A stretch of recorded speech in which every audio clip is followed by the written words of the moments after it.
Yeah.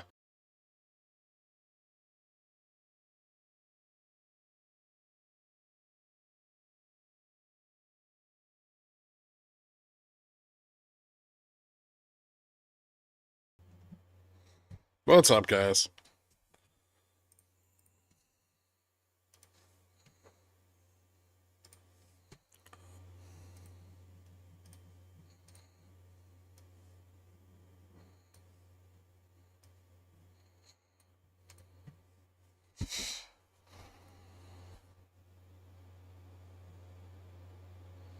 Hey, man. Good afternoon. That is currently accurate. Another CLBR DGen in chat. It would appear that way. There's literally tens of you.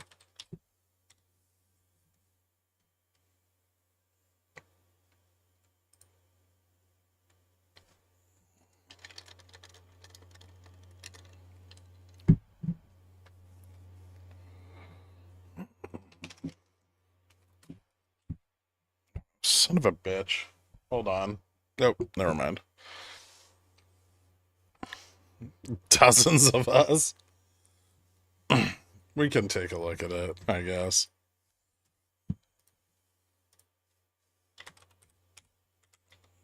Nope.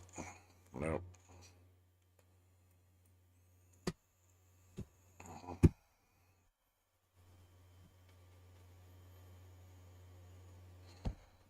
Wait, is this the right ticker?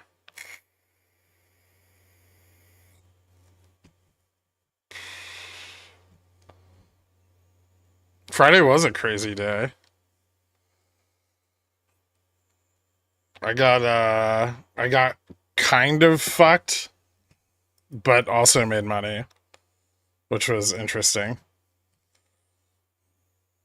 I bought like 6,200 puts before I hopped off the stream, but then I only had trailing stops set on like half the contracts. So I got stopped out of a few down at like 150, but then cash settled the rest of them. It would have been nice to close them all at the bottom, but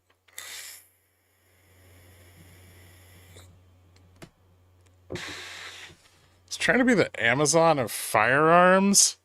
Oh, we're not going to be allowed to have those soon, so that doesn't seem like a good long bet. What the fuck is grab a gun? How do you sell guns online?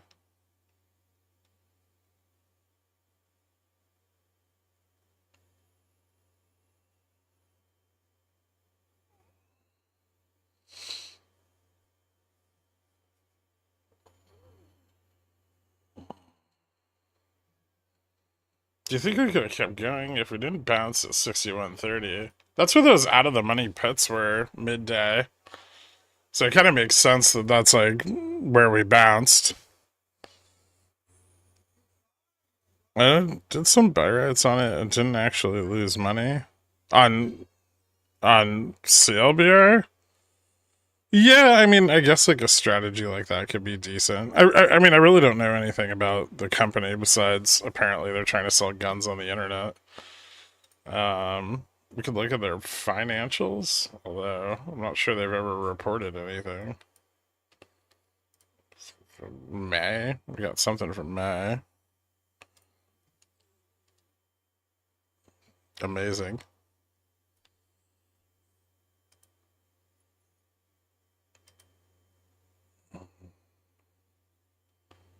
Um, so it looks like they don't even currently have a business.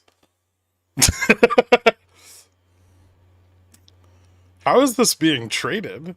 How did they get how did they get past like the regulatory requirements?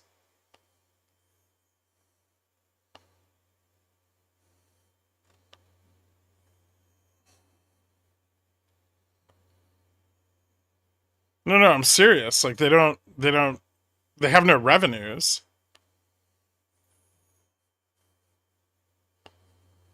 You have to have some kind of revenue or equity in order to sell equity to people. They have some assets, I guess. 180 million, of which most seem to be long-term investments. Blank check. It's like a SPAC.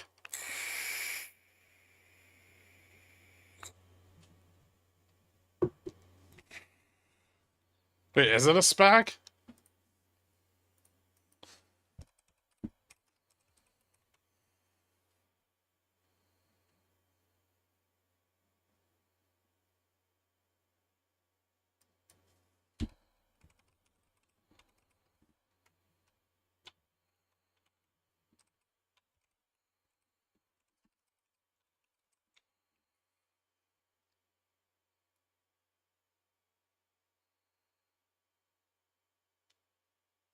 I don't know if it's actually a SPAC. I think it might just be a blank check.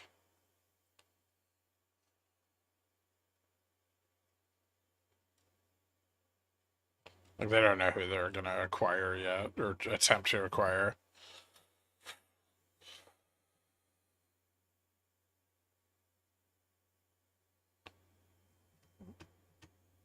I mean, I do like investing in crime, but this seems a bit over the top.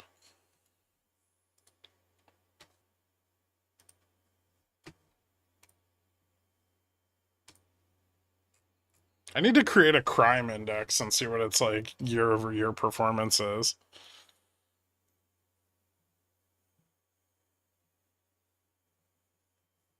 I wonder if we could make that.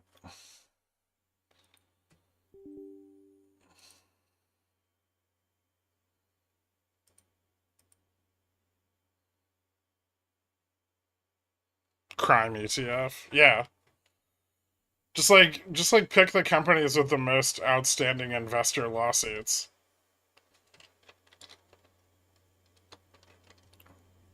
It's probably same like a high beta basket, but I thought that was the SPX already. ProShares Crime Ultra Short X3 Bear ETF.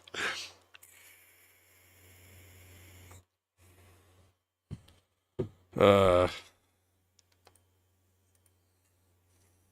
I mean, it's pretty easy. You just get some Tesla, throw some Carvana in there. Touch of whatever this is. A few like companies like C3 and BBAI.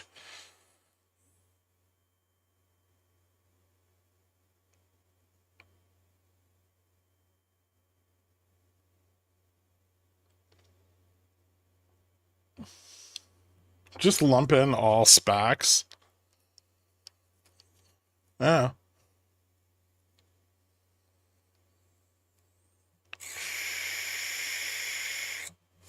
If you can, I mean, if you can catch the dip before the market starts getting like pressed to short cover.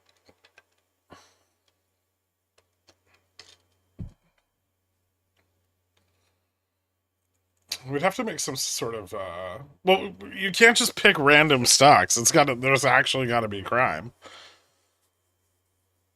CRME is already taken as a ticker. True.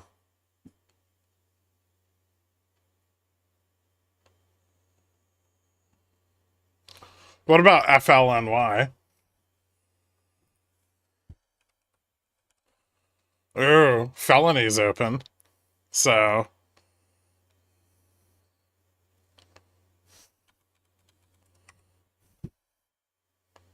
nice.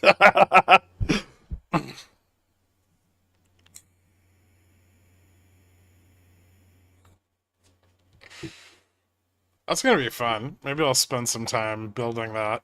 We can like post it to the fucking pickle jar and update it.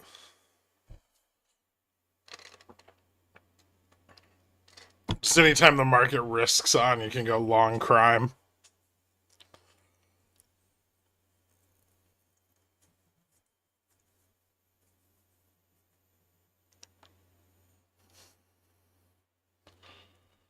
Make sure to include cartel front companies. No, those are boring. They all have like steady revenues and CAGRs of like 6%.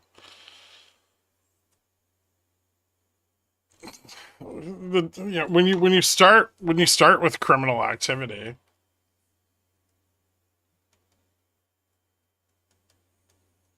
god damn it,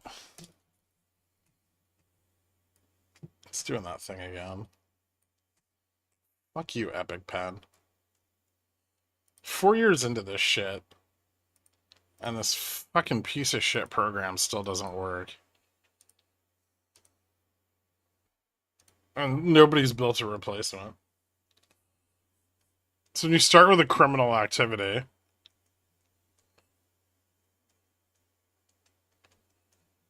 you want to reduce risk.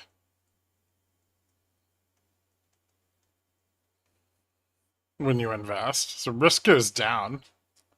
So you buy safe shit.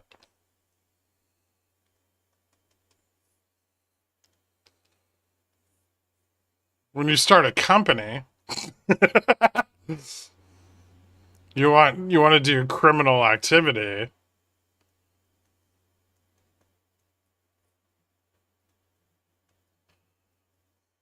To increase returns.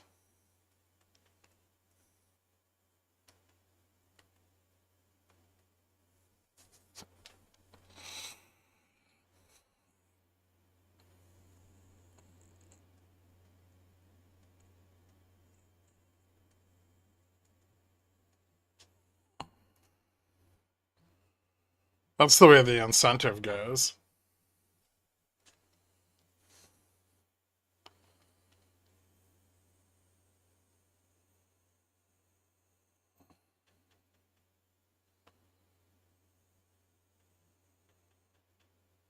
You're about to be recruited by the current administration. I highly doubt that. Maybe imprisoned by.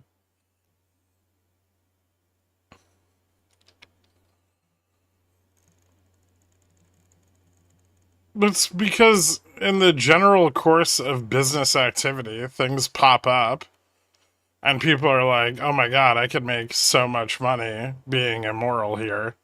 And then they do the immoral thing. Criminals are already being immoral, and they're well aware of that, and so they don't want to. They don't want to double that risk in the market. It's not like you start like a fucking drug cartel so you can, trade zero DTEs. Guys, don't do that.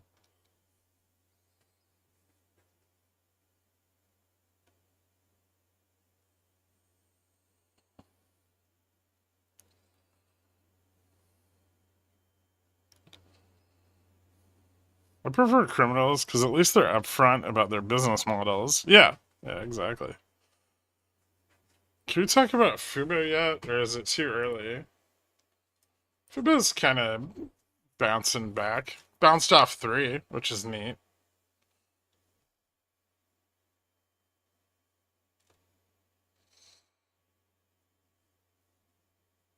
On a longer term time frame, it doesn't look terrible. But I mean, we're starting. You can really just for a lot of these, you can probably just look at IWM, and IWM is starting to push back up into its prior lower trend. So it's starting to recover, just hasn't actually recovered. There's still a shitload of short interest here. I think like short interest is a percent of shares outstanding on IWM's fairly high right now. But that's because IWM's the most risk sensitive to whatever direction the economy is going to fall in over the next like 6 months.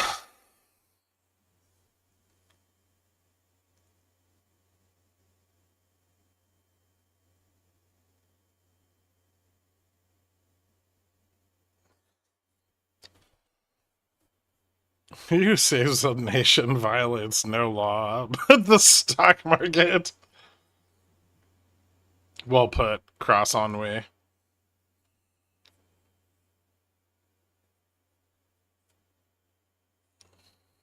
Does DGen exist? Yeah, but that's not the same. Oh yeah, it's Dollar General on the VIE, but and Delta Gen on OT. Yeah, it's still available for Nasdaq or NYSE. I don't know if we have options for this fucking thing. We don't. So you want to go long a company that doesn't make money, doesn't have a company, and yeah.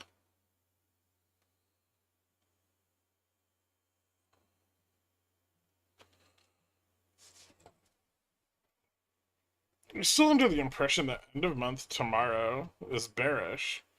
I think it could be bearish during the intraday, and then end of day, maybe not. What did I haven't gotten a chance to look at a bunch of the data from Friday, but what did RRP get up to?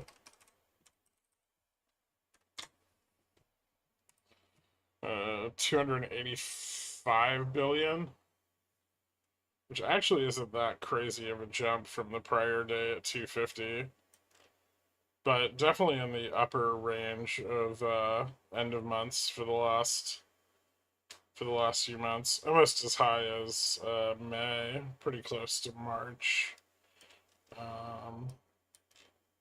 Significantly lower than December. Um, hmm.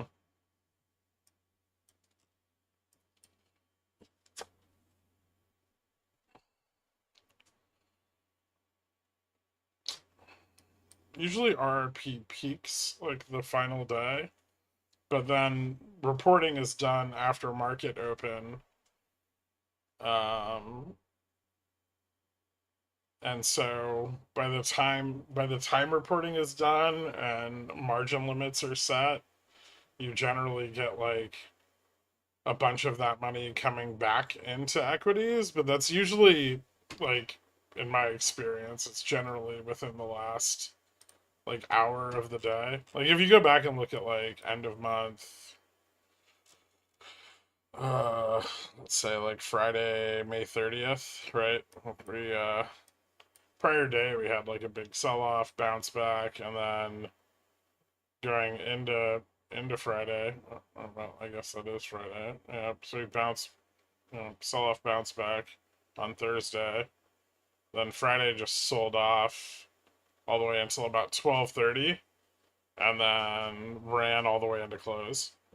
And then if you look at,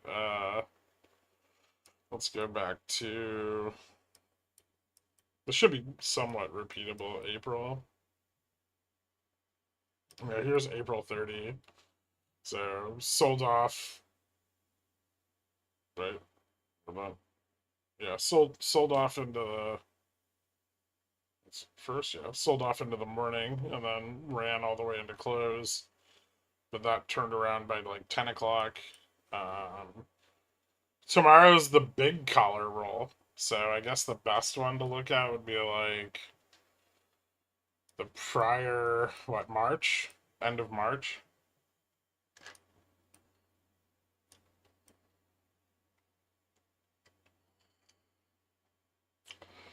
March 31st, opened low, and then rose all the way into the first, and then continued till it sold off on April 2nd.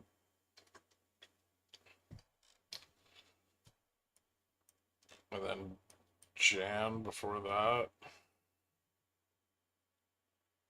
Or I guess end of December. So December.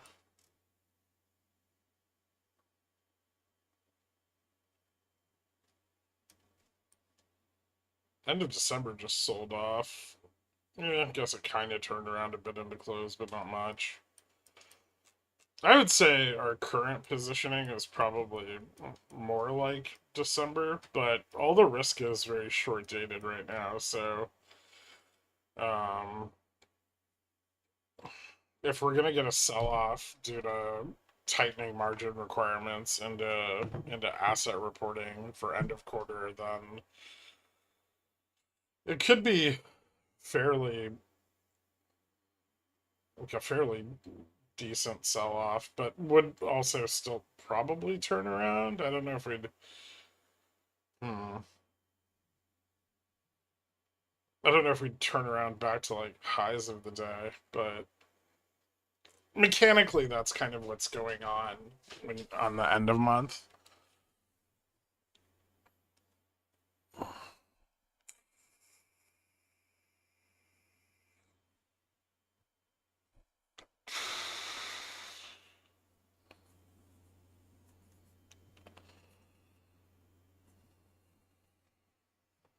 How about NOV? NOV kind of fell into like a range where I picked some up last week. Looks like it dipped back there on Friday, so I'm still looking lower to buy. But I picked up like I have like 1,500 shares now, so I'm taking on a little risk here, but not a ton of it. Yeah, I'm thinking that especially with like Iran off the table, I'm thinking I can get a bigger discount. But I do love their balance sheet. That shit is attractive. And unless something fundamentally changes there, I think I'm going to continue buying to the downside.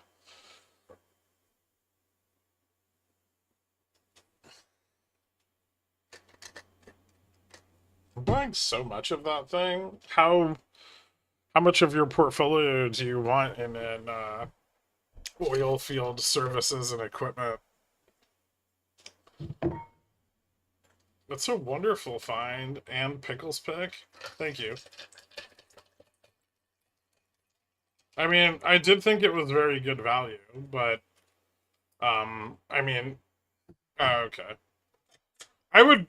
I mean, I would probably do something along the lines of what I'm already doing, which is also picking up some like Hal and Schlumberger as well. So I can capture like the larger beneficiaries of any price improvement in the sector, and then if obviously like I'll have more shares of Nove with equivalent distribution. So if Nove has better returns, then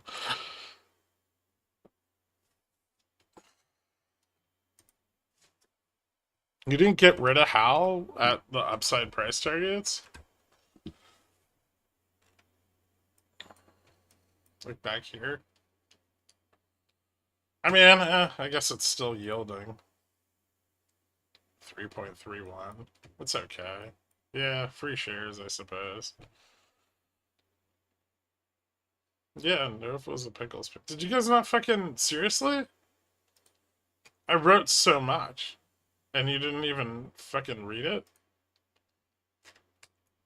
That was like a huge DD. I've been sitting on that shit for months.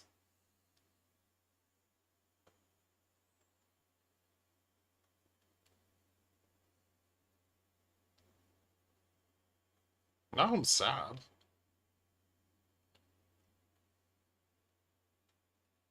I even made charts.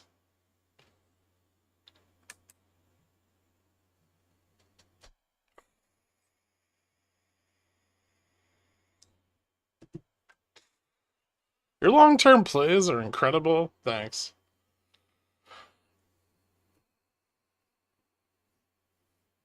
Yeah, that's fair. Does it? I didn't really look at the options chain much. I saw that it sucked, but I didn't really consider anything on that side of it. Some of us see your huge write-ups and make white everywhere.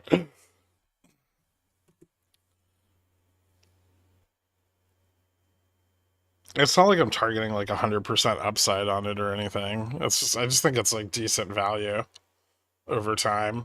And I mean, if it does realize some of its upside value, it could realize more, obviously, with expansion and stuff.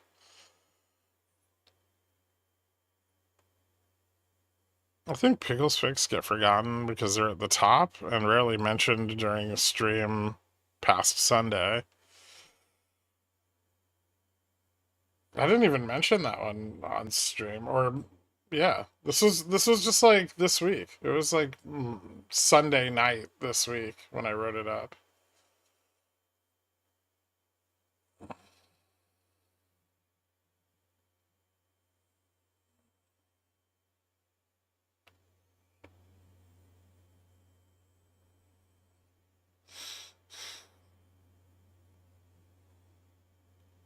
I have to cut back on zero DTEs. You still getting burned on those?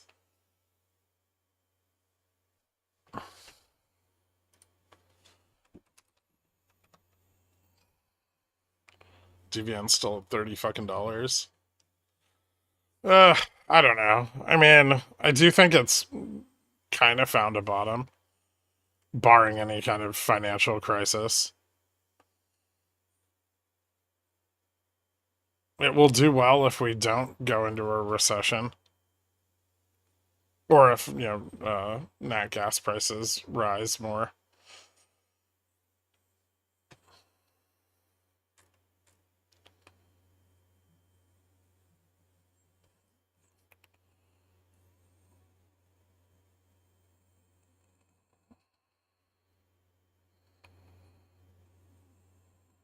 I treat my long-term Pickle Pig account as my savings account. 10% of paycheck every 2 weeks. Buy all the shares. Increase margin slowly. Use the extra margin for sell-side degen stuff. Easy peasy. Alright.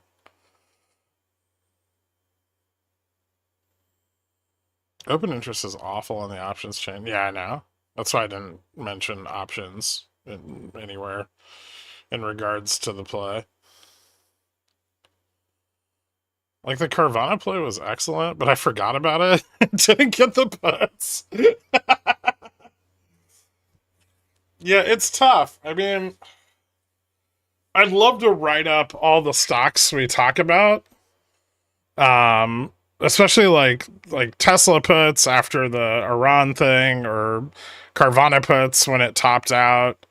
Yeah, the options on it are expensive, but it's like it's fucking hard to A, remember all the shit I talk about in a day, and then B,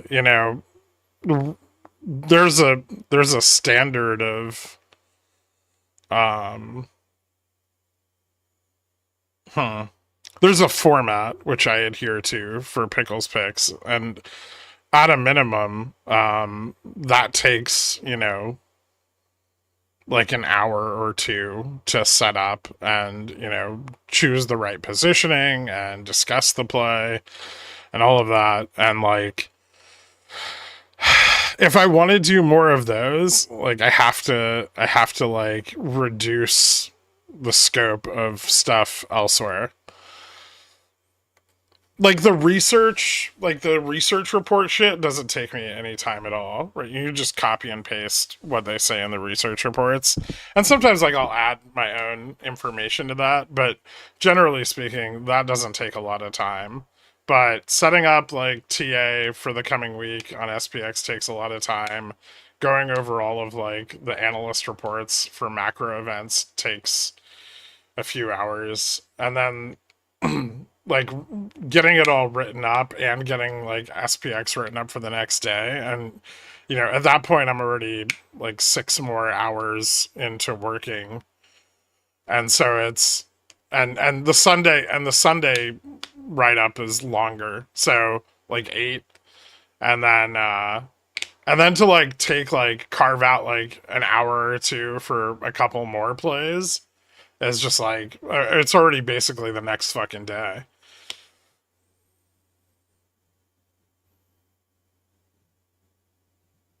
So like Pickles, I mean, most of you guys have been here long enough to know that like Pickles Pick started out and it was options plays, right?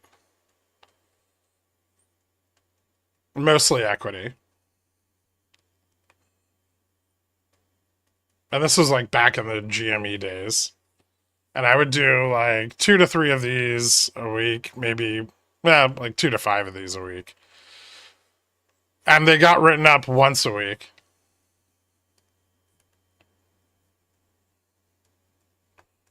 And now, and then that kind of transferred into um like three to five options plays a week, plus some index analysis.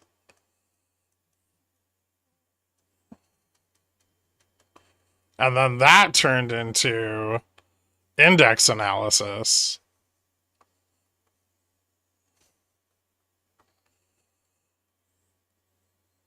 Five nights a week.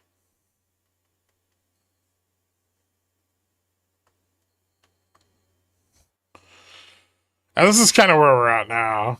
And arguably, it's only become more time consuming over time.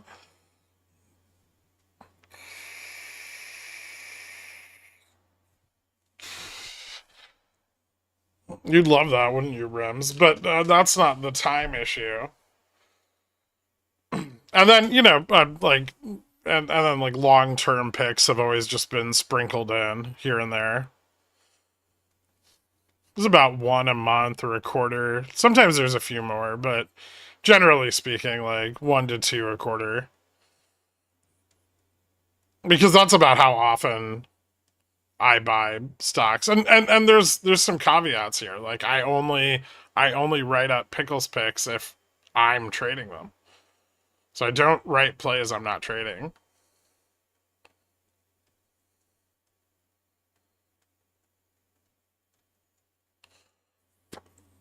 But now I don't write all the plays I am in because I do this 5 nights a week. So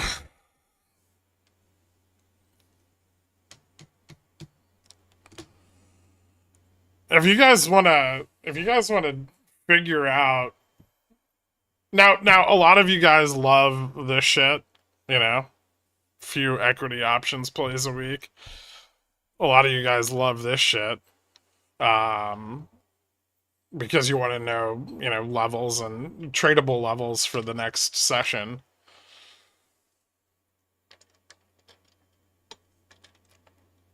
But I can't do both. And so what happens is like the equity picks end up just being talked about.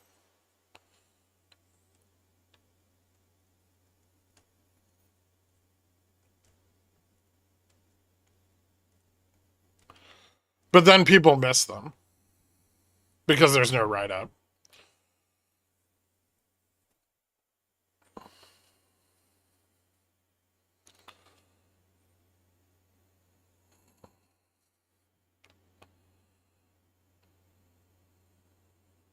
I could shrink the index analysis.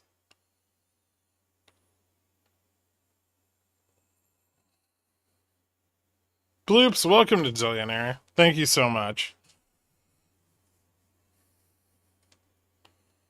Hit me up on the Discord. I'll get you added to the country club after the stream. Appreciate it.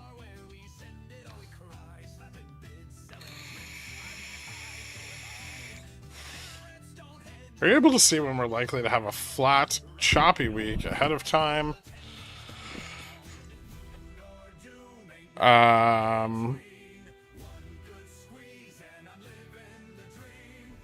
Usually, to a degree.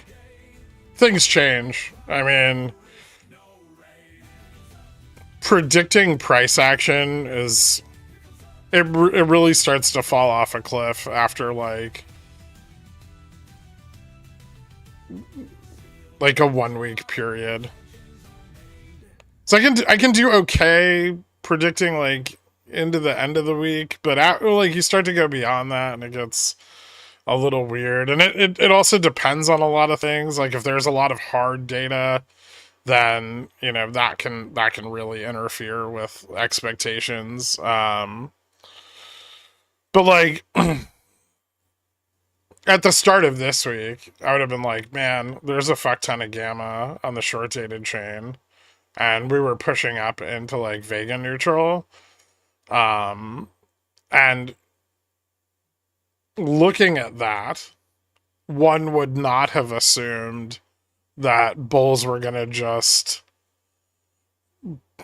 pile into fucking. Well, there was a couple things, right? The start of this week began with a war, so there was that, and then also like you just wouldn't expect that bulls were gonna pile into the weekly contract as hard as they did. Yeah, I mean, it became really clear that we were rallying to all-time highs by the middle of the week. But prior to the middle of the week, one would not have assumed that from the data on hand.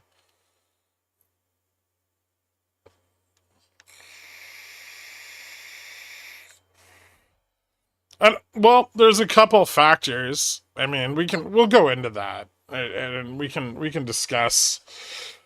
I kind of did at the roundtable a little bit the other night, but we can discuss like why this week was so crazy.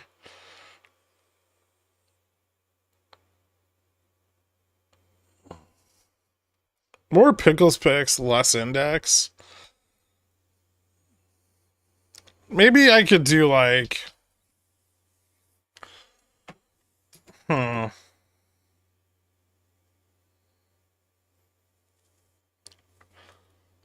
The roundtables are like 6 a.m. for me. Maybe we could do like a shorter form index analysis, which would give me more time to like look around for equity shit.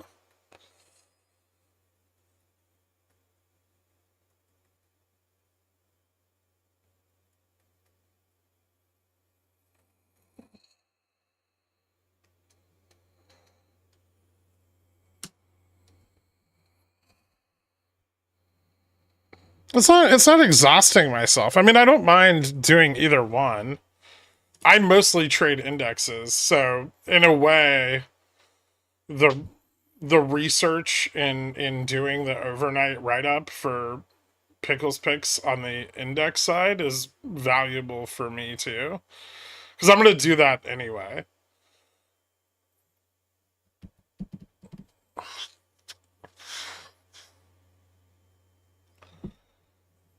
Pickles picks from a buy and hold perspective would be dope. A lot like you did with an NOV. I mean, I do those. Those I've always done those.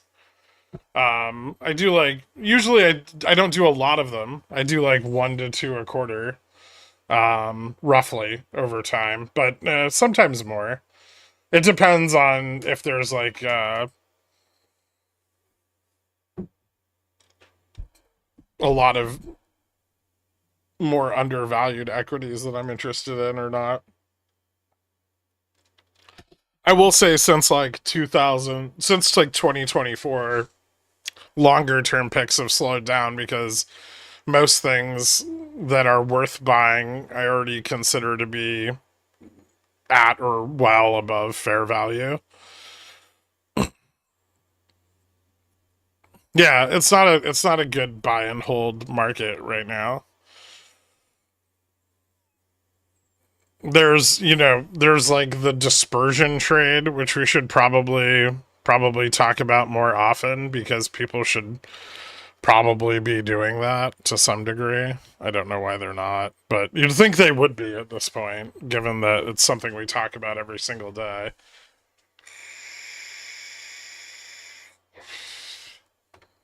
Let's make it simple. Tickers and strikes. I'll never do that.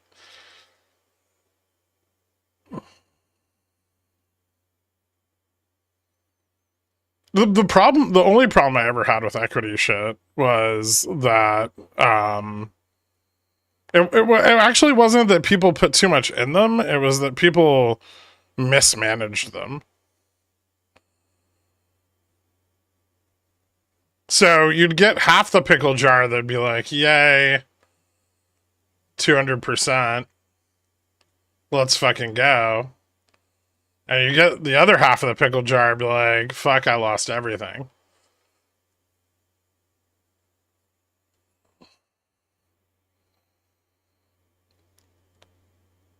And the initial solution to that was I started giving positions with fixed risk.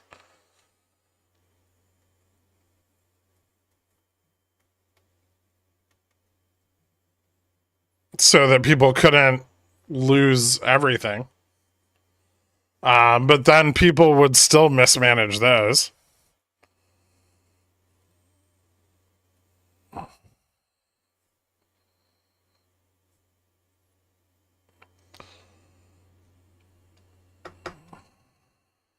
You need an assistant. Who? How? I've talked about this with a lot of people. This is not like shit I can delegate.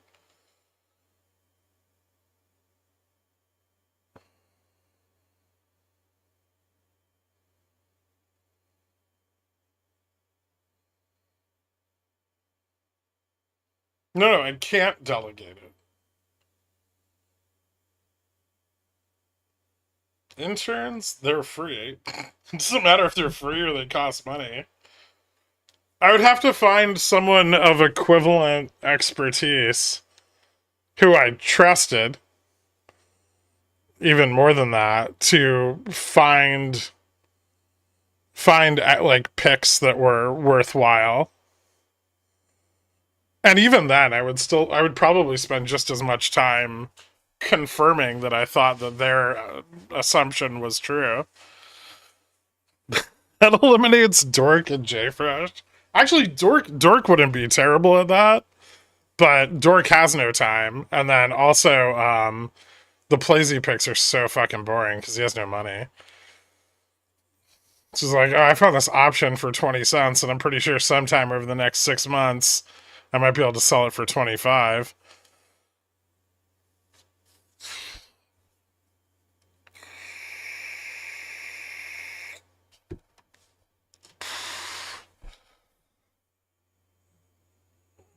We're talking the need for clones again. Maybe I'm trying to figure out. And while I have a bunch of billionaires as a captive audience, this is probably the best time to do it. I'm trying to figure out how to get Pickle's picks in a place where it makes more people happy. Not that I really give a shit about that, but I mean, no, the AI just spits out retarded crap. I've tried that.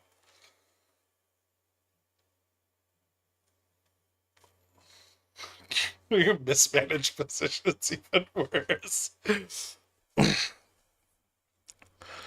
Spoon fed isn't good enough. It's not about spoon feeding. It's just that like over the last week there was a Tesla short, there was Carvana, there was Generac. What else was there? I think AMD was last week. Um, and I don't have time to write these up, right? So these are all. I think all of these were like 200% plus plays, and some of you heard them, some of you didn't, right? But they just like came up during stream, and I'm trying to figure out like, okay, where can I find the time to write these up while also ensuring that people know the index levels for tomorrow and understand the macro environment.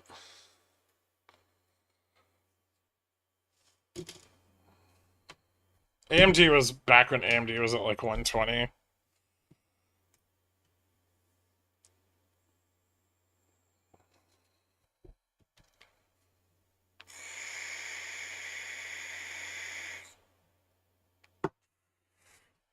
That would require somebody telling me when the fuck in the stream the content exists.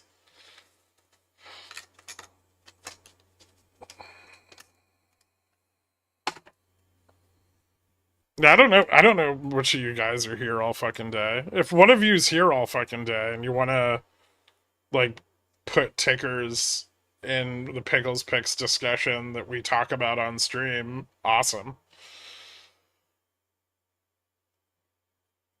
But nobody's gonna remember to do that with the same vigilance that I would.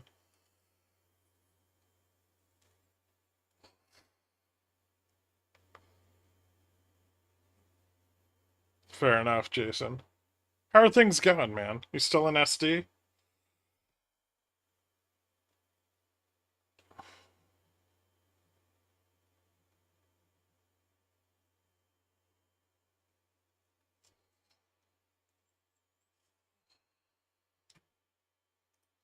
Carvana kind of looks like it's gonna. Ooh, it bounced on Friday. That's interesting. Carvana still has some resistance up around like 330. We can talk about Carvana in a minute. I'm not in a big rush to get through all this today, so we can dick around for a bit.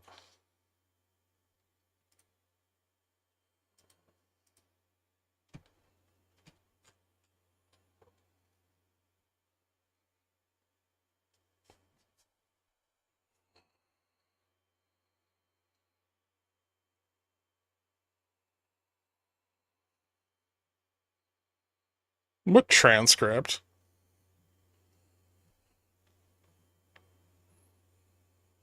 You suggest? Are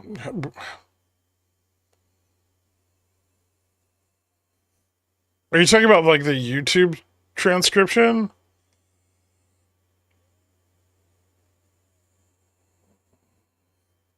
You have to upload an 8-hour video to get it. You know how long that takes?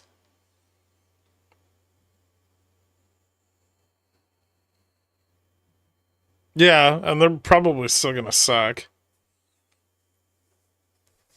GTN look like decent value or dead money. Hold on.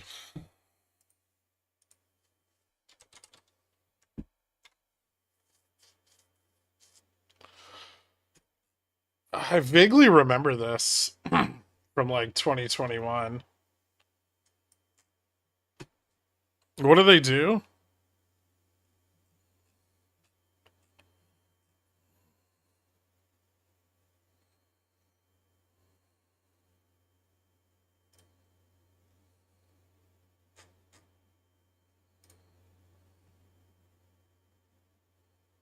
Why are they paying out such a high dividend? That's wild.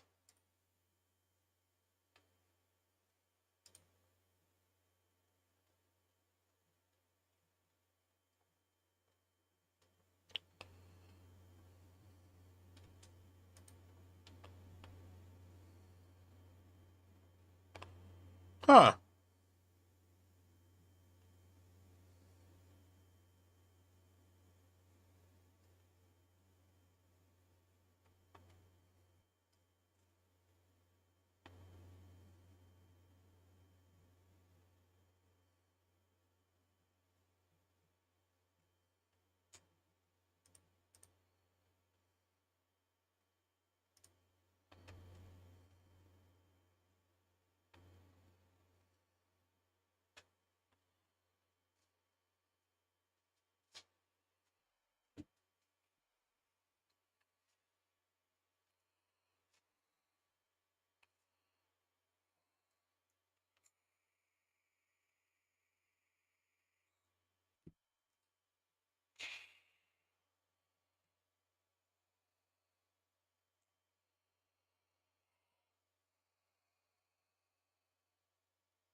Well, I can see why they're trading at such a low price to earnings ratio.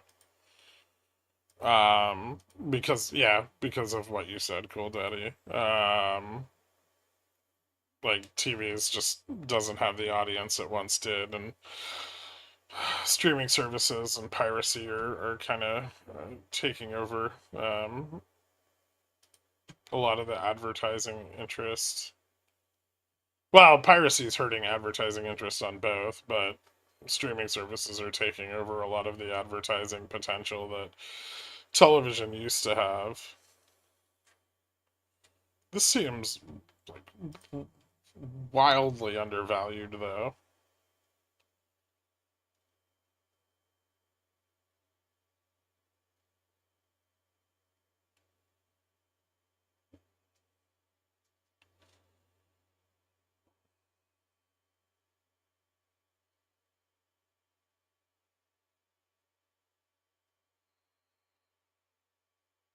Hmm.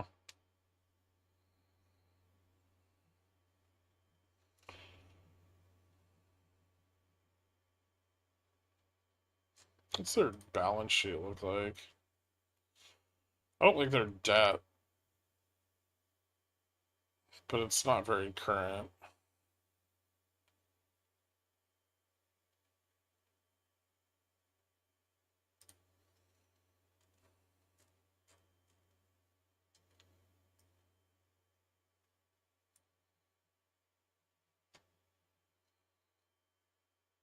They've been maintaining their free cash flows levels for the last few years, and this last year was particularly good. Trailing 12 months is like 691 million. Even quarter one, which is historically not that great, did significantly better this year.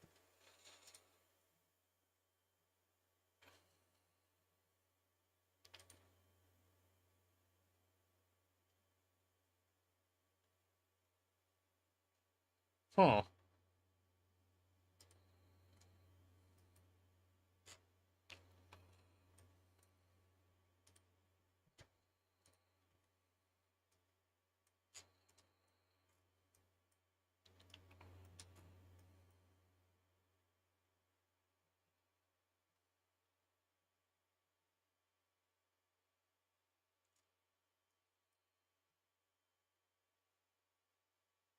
Yeah, I mean, I don't know. They could find growth prospects. They have money.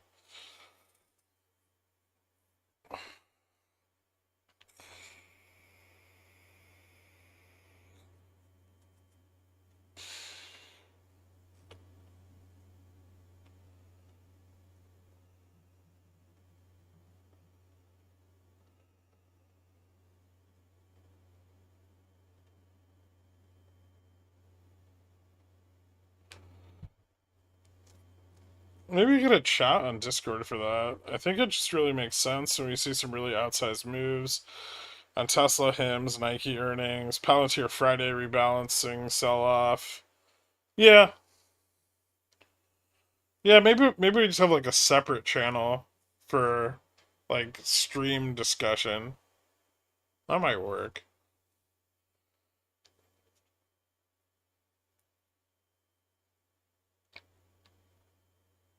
I feel like checking out NYSE HG super briefly. I might be getting a job there, and I wonder if it's worth picking up, despite knowing that my presence will inevitably tank it.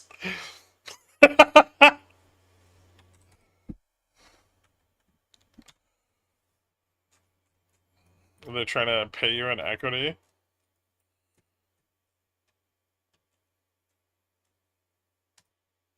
Insurance companies will probably do really well if rates come down.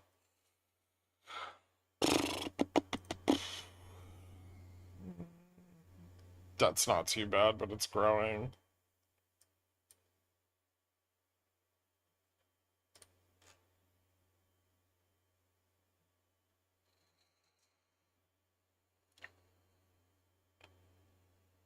Margins are, well, at least mostly stable for now.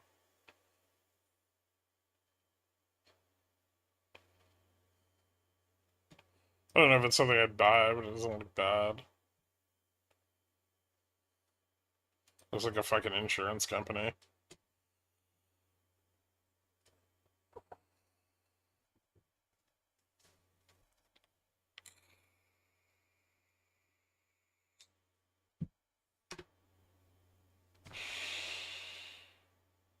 There's a group who'd catch them all, I bet. Probably.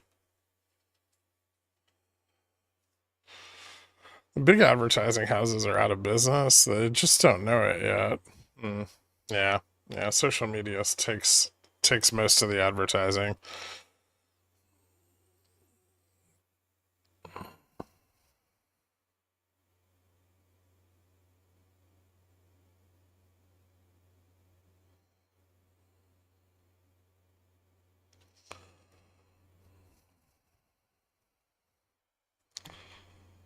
ET.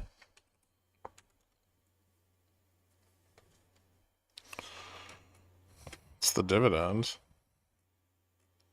The payout ratio is awfully high. Um, are they paying this out monthly? No, quarterly. Okay. Um,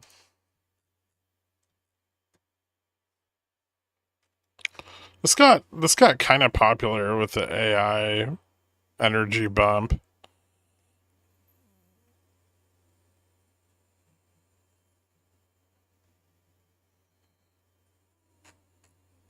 Hmm.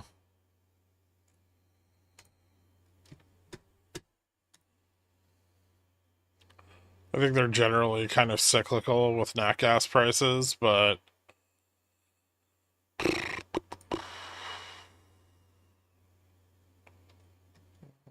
cash flows are fairly stable.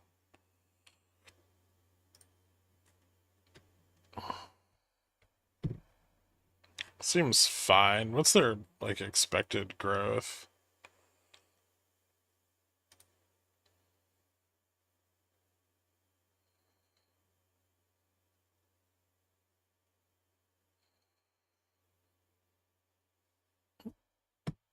Yeah.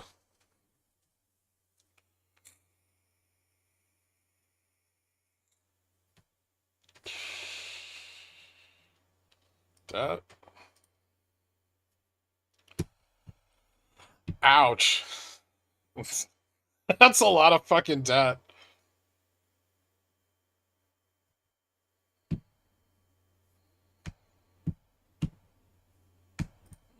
Uh,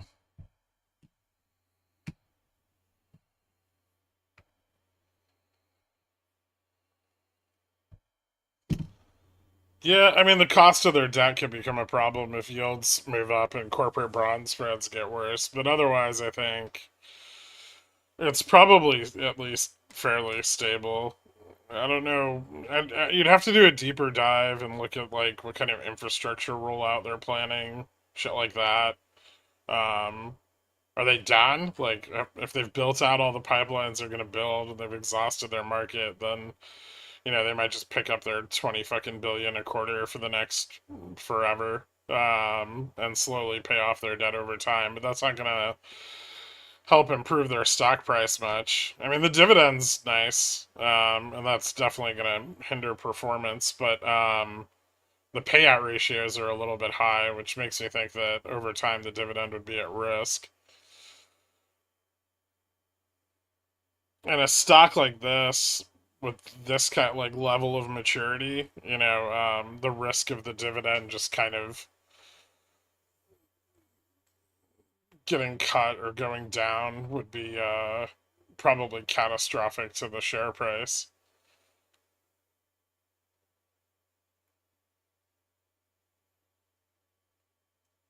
So I mean, I don't hate it. I get where your head's at, but there's probably equivalents you could find with a better balance sheet or at least more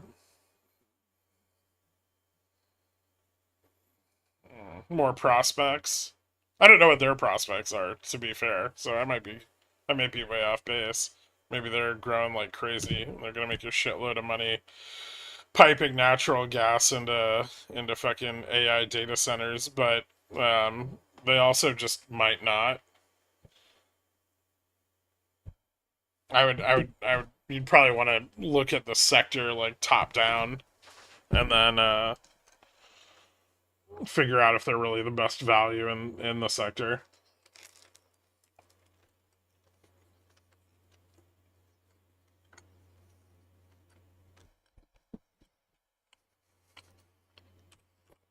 What about Duke? Duke's fine. Dividend's not as strong. I don't know what his goals are. Like if it's just income or long term growth, I think it all makes a difference.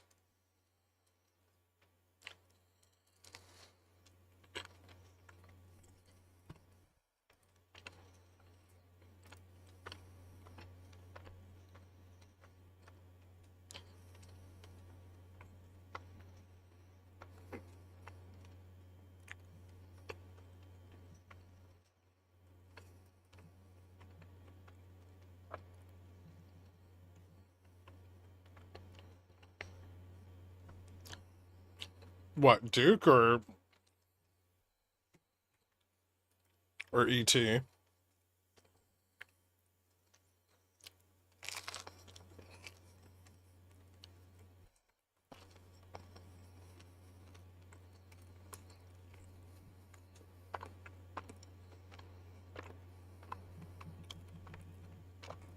I love this article.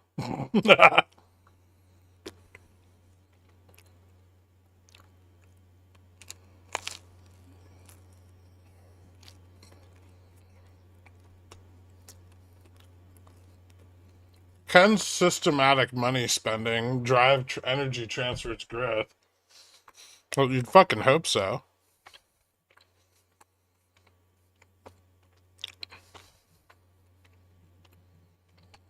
Hmm.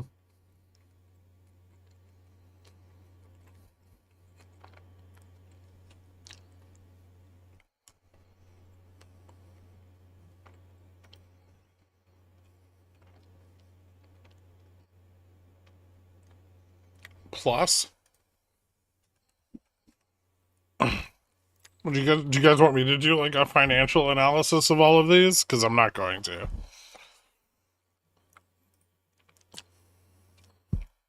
This has no dividend. It's packaged software. This isn't even in the same sector that we're talking about.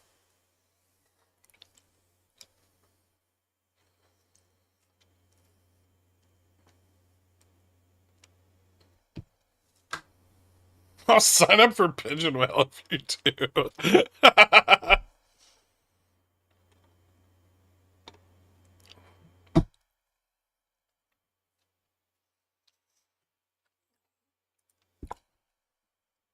Yeah, this looks kind of. I mean, they have one earnings beat out of the last 6 quarters, which isn't the greatest luck.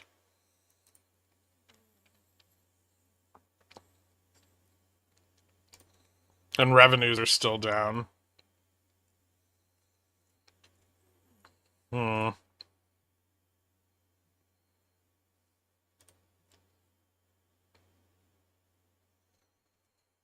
Looks like they're growing debt far faster than they're improving their cash flows. I don't know what they're spending money on, but there's definitely a reason it hasn't rallied with the rest of tech. Hmm.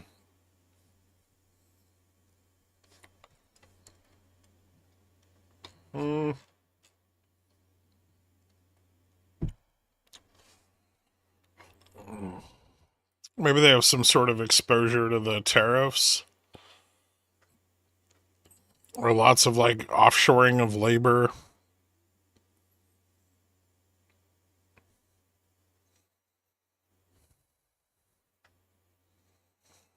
Didn't buy enough NVIDIA H100s.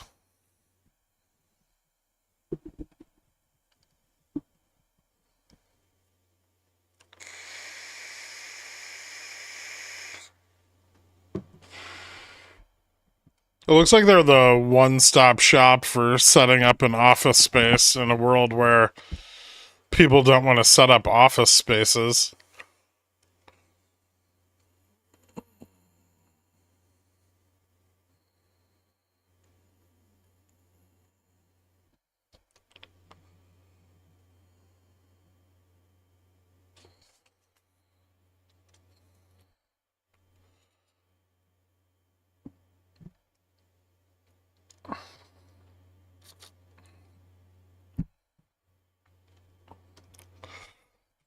The technicals on it look interesting.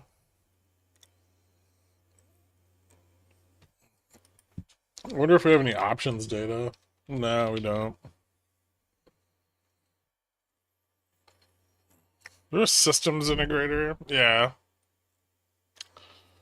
But they have medical and industrial equipment, office furniture, and general office equipment. Doesn't everyone want to buy those at a margin instead of just buying them from the source? How else are you supposed to spend all that sweet, sweet VC money? No, I'm just kidding. Yeah, clearly they suck.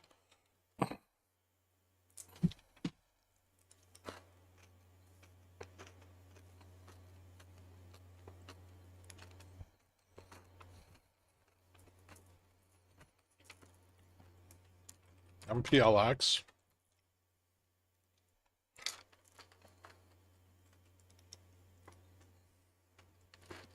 Hmm.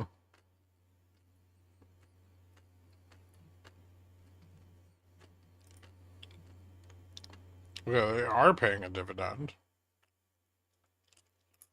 They cancel their dividend?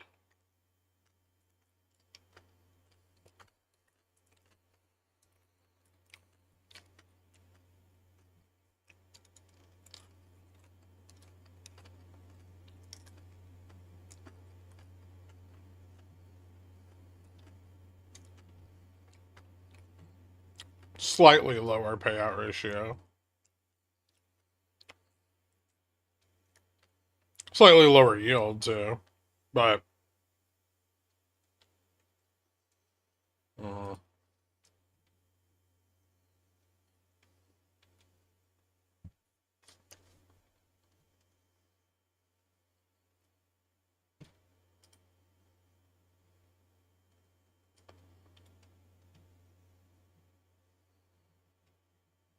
good margins.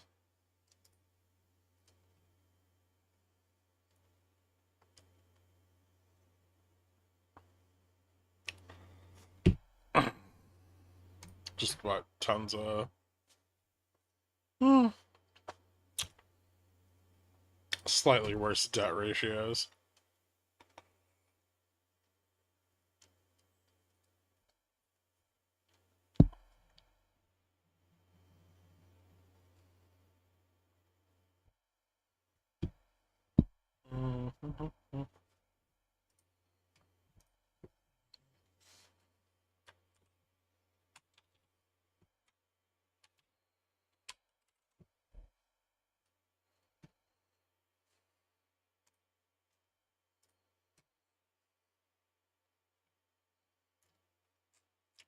Long-term debt's not as bad, though. The less assets overall. Significantly lower revenues. Could you touch on TAC? Yeah, how's it been doing? I haven't looked at it in a few weeks. TAC's doing pretty good. They've been expanding their drug pipeline pretty aggressively, which is something that we wanted to see. I mean, yen still hasn't improved on the dollar since this was a Pickle's pick, but the price of TAC has improved, so that's nice.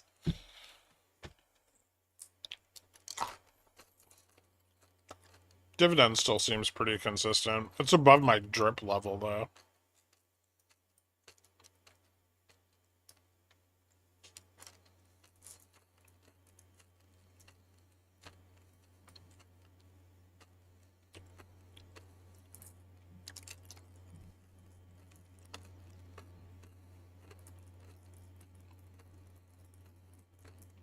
Ouch. Fuck happened to Q4 earnings? One-time payment or something?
Their R&D spend's growing up. General expenses are rising. Spending a lot more money. Hmm.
Yeah, net margins have fell off a bit in the last couple of quarters.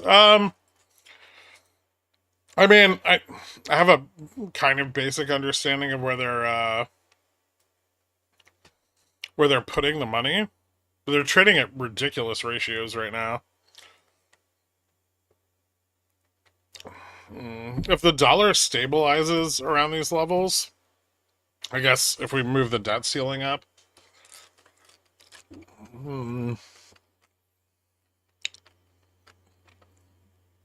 Takeda could fall off a little bit over the next couple of quarters. There might be another dip buying opportunity on it. I don't know how long it's going to take them to get enough viable drugs in their pipeline that they start to go into a more speculative period. But they're definitely spending the money on the R&D right now, which is, I mean, a good sign.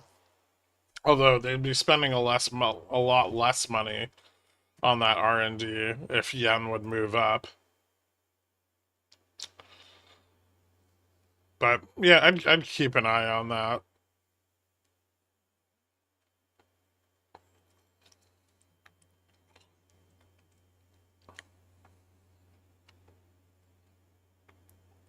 I think their ex-div date's coming up soon. The payout ratio is ridiculous right now, but it probably won't affect their yield much. Like they're probably not going to cut their they're probably not going to cut their dividend. They have a big cash pile.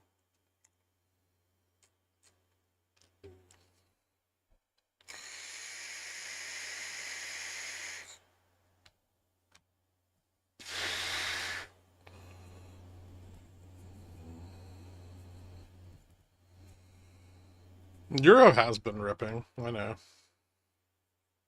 Something's got to go up while the dollar goes down. EU equities are performing really well too.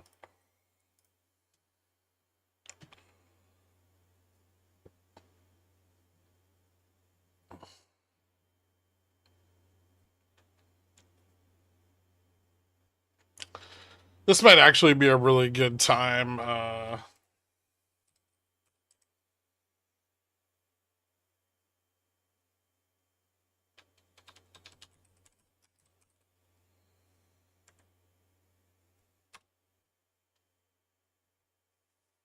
This might actually be a really good time for U.S. investors to take profits on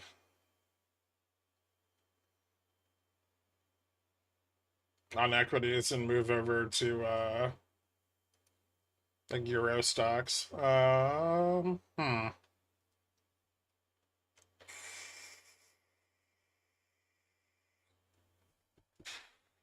Yeah, a bunch of people have asked about ASTS. I mean, it's so speculative; it's hard to say. But I would say that these prices are a bit detached from reality.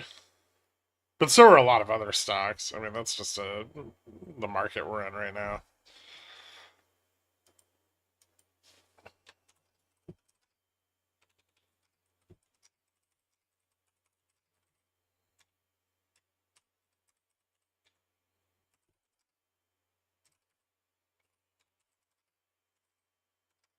Dork's not feeling too good today. He's not going to make it.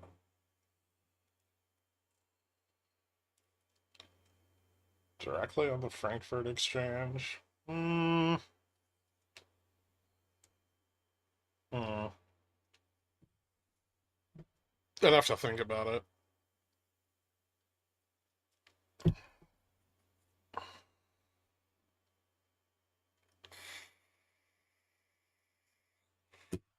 SPX seems any sell off will be bought, and upside capitulation is a greater risk for the time horizon past the summer. I don't really know if the SPX has much more room to the upside at this point. We probably need a good pullback on it in the short term, and then I would say that yeah, we could probably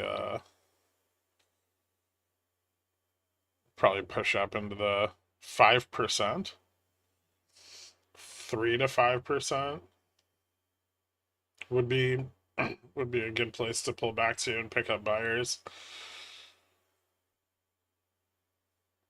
But the next like 2 weeks are gonna be they're gonna lay the groundwork for all of that.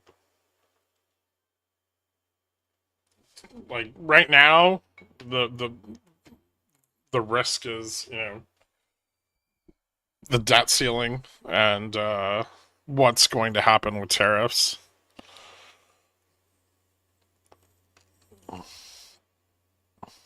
Leverage? No, but Ryan Metal, just salt. Okay.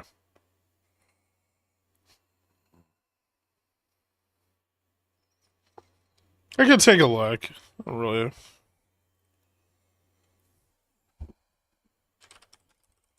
I don't think we're getting anybody else on besides me today. So maybe we'll take a look at indexes. Wait, I still wanted to figure out like what we're gonna do with Pickles picks.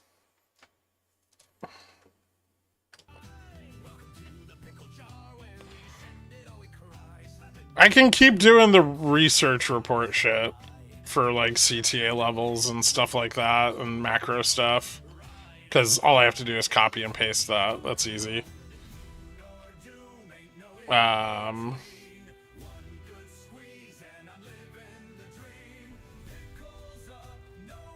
I can do index analysis, but if you want equity shit, did I play the song again? I'm sorry. Um, so if equity is, then I have to cut back on the amount of stuff I do on the index. Which means, what do you want? Like, you want ES overnight, vol, Greek levels. These all kind of, the problem is these all kind of fit together.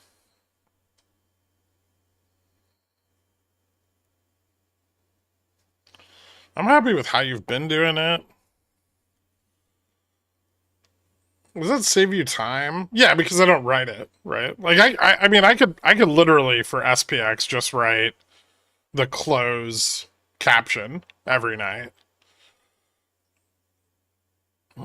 Like I could just post a bunch of pictures and write the close caption where I summarize everything. Because I mean that part of it takes me, like an hour and a half. But like doing all the research, then writing it all up, that's like 2 3 hours.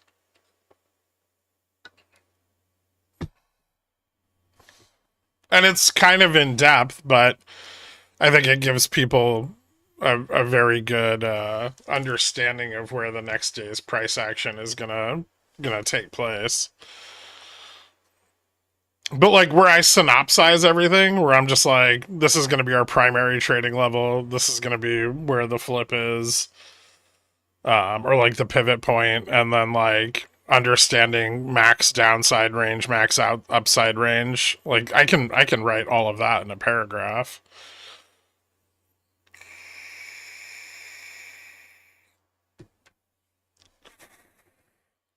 Macro factors, price levels, Greeks, and sentiment. I like index analysis. Macro stuff's not my favorite. It's hard to understand how it's really going to impact price. It doesn't always, but it impacts long-term perceptions, and that's like that stuff moving around, changes the environment that we are trading in over time. So even if you just trade indexes, you need some exposure to what's going on with macro because you need to understand how it's going to affect the environment, like the trading environment. Higher or lower vol, confidence and vol control, how CTAs are behaving, how mutual funds are investing, like flows and stuff like that on the macro side are kind of important. Understanding like reaction to hard data and where market participants want that data to be also pretty important. When you're trading intraday, it's only really important the day it drops and what that effect will be, but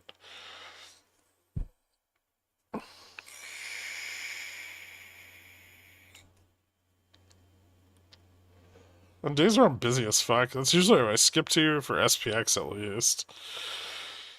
Okay, so I mean, I could do that. I can still include the data. So what about like for indexes? I include the data, but just write the summary.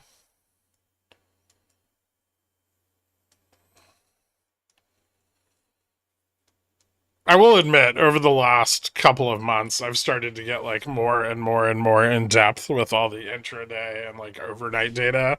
But that's just because I have GS now and it's dope.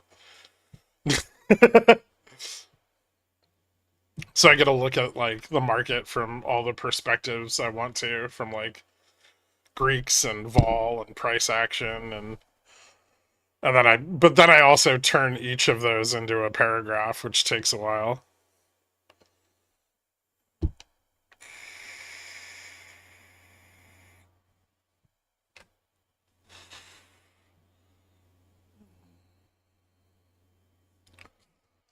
Because if I can trim down the index analysis a bit, then I can do more equities. Then I could do intra week, like I can do swing, I can do income, right? So I can do like income, swing, and like short duration on equities, and probably like a few of those a week additionally.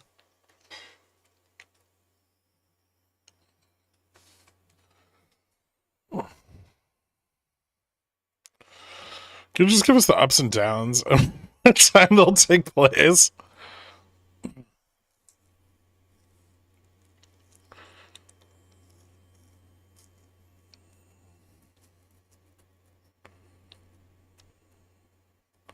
Is there a video where you explain the significance of the various things you review during the end of day wrap up? Don't I talk about their significance? I mean, yeah, over time. I do want to bring more equities in because this is an environment where equities are going to outperform indexes until either realized vol in the short term moves up or realized vol in the long term moves down, and then equities will be even more important.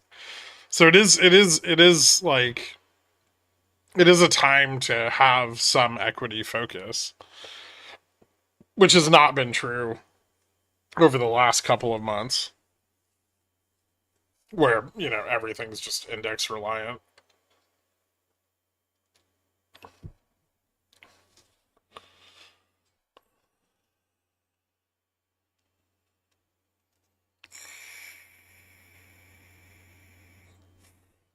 Like if you're new to the channel, here's what I'm talking about type video. I just assumed that there haven't been any new viewers in the last 3 years. So no, but if you have questions, you can always just ask me like, "Hey, what's this thing mean?" And I'm more than happy to tell you. Yeah, I can grab shit out of G-Scan. I mean, G-Scan brings up some interesting opportunities sometimes. Sometimes they kind of just fizzle. Like what was the last one I did out of G-Scan? Uh it was like the $8 stock that went to like 950. I can't remember the name of it. Yeah, CCCS.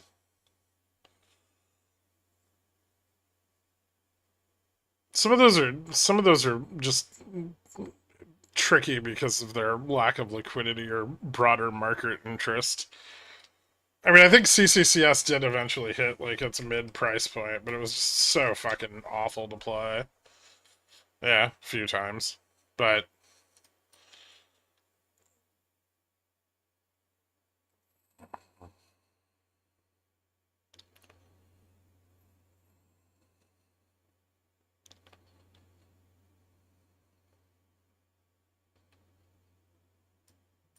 it always looked like the move completed, so entry wasn't feasible.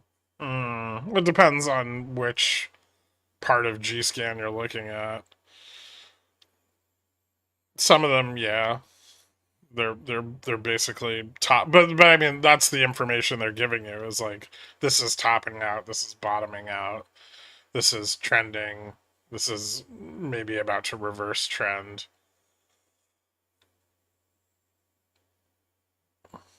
But at the extremes, you're gonna. But like that's not really where the tool is most valuable.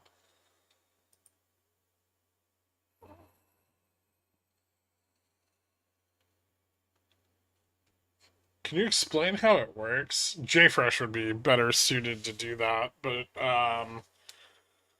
basically it's looking at like delta relative to the like neutral positioning in the underlying stocks. And so like we're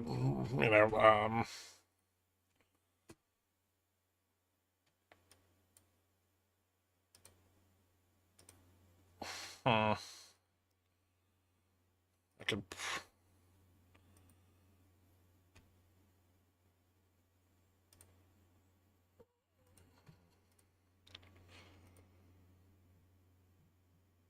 So it's an attempt to combine like technical trends with the behavior being observed in the Greek values, right? And so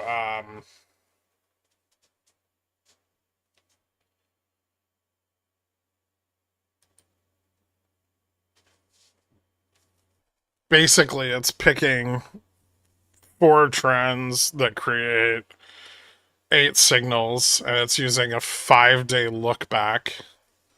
Um,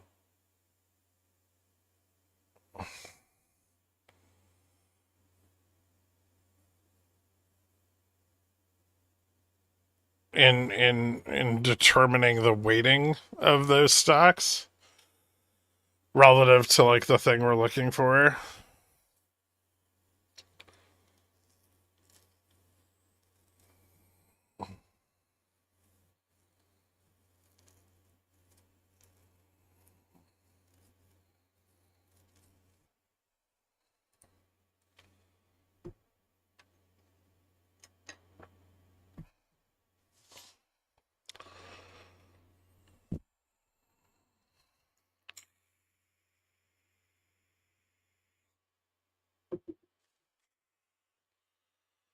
You talk about correlation between VIX and cash VIX increasing or decreasing, and how many stocks are above their 20-day moving average.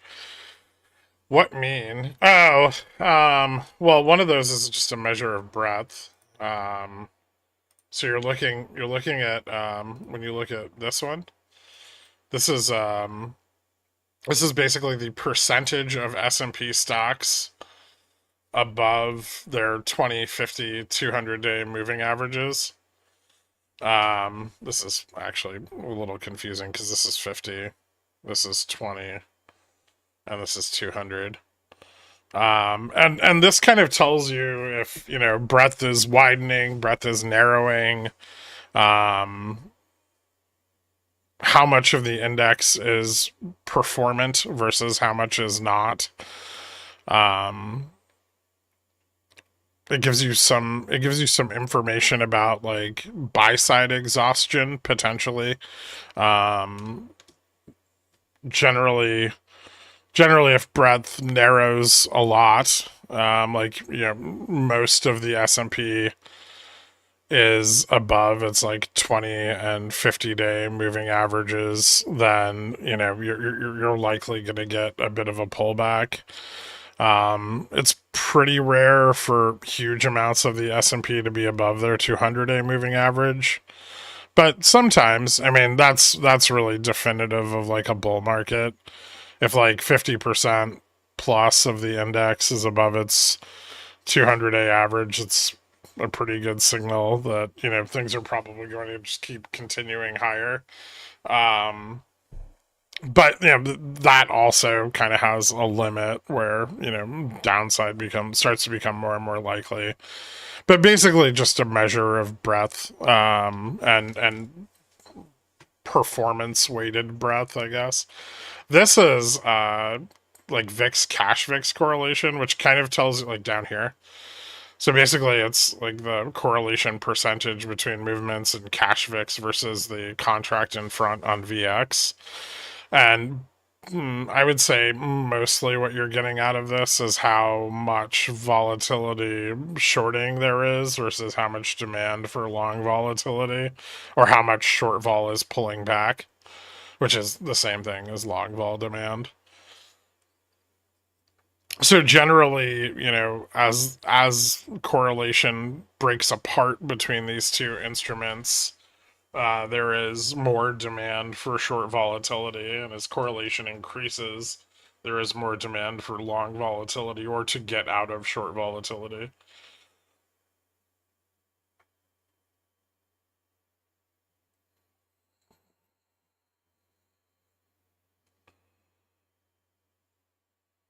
Trump is not planning to extend a pause on global tariffs beyond July 9th. Ooh, spicy.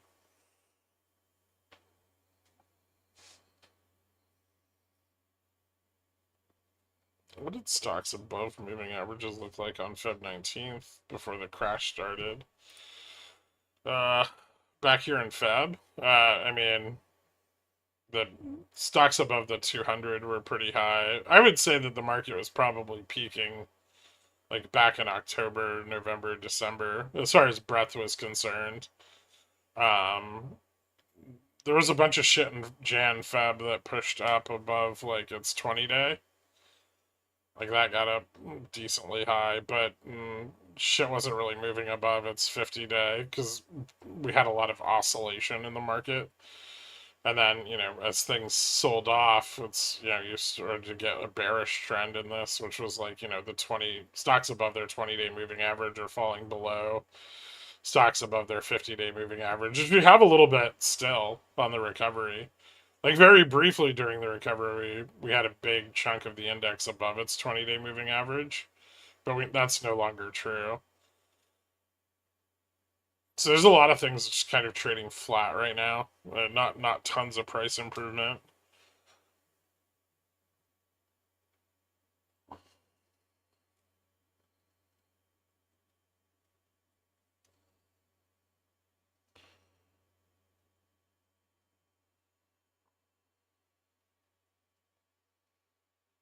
Can you explain why it's better to be more equity exposed right now as opposed to index exposed? Because index volatility is very low.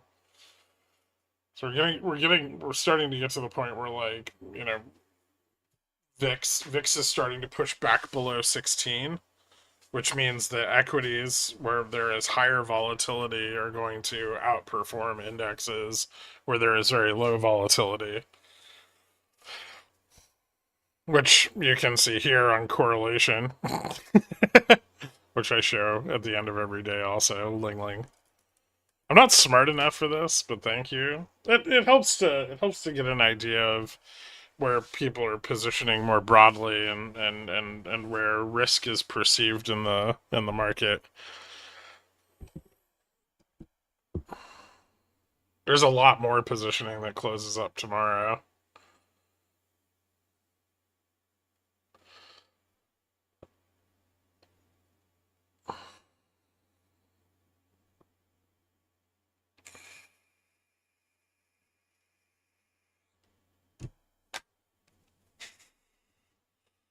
Apparently, we're a democracy now. We get to vote on the. I'm just getting a sense of people's wants and needs before I make my own fucking decision that doesn't include anybody's input. Don't worry, Evans.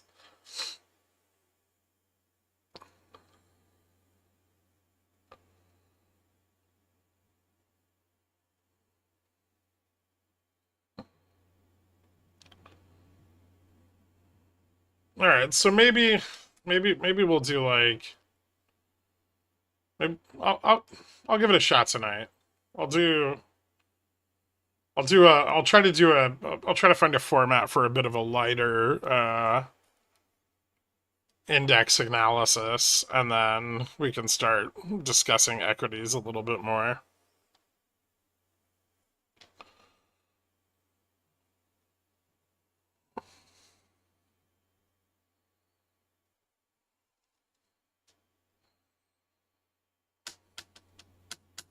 We'll see. If people's, but I will say, if people start fucking up their index trades again because the levels aren't cherry picked for them, I'm gonna start to expand. Just, I mean, I'm gonna I'm gonna start to lean back into doing more index analysis.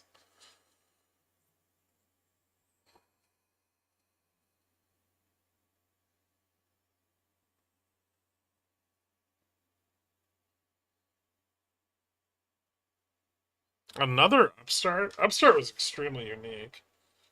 I don't know if I'd be able to find another one. Well, not the same.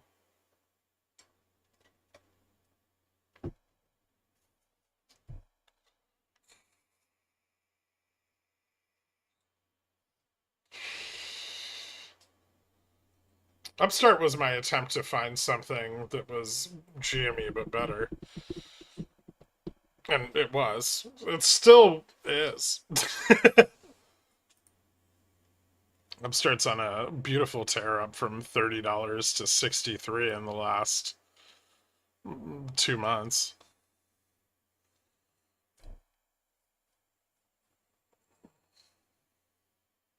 Where it does look like it's maybe starting to top out a little bit, but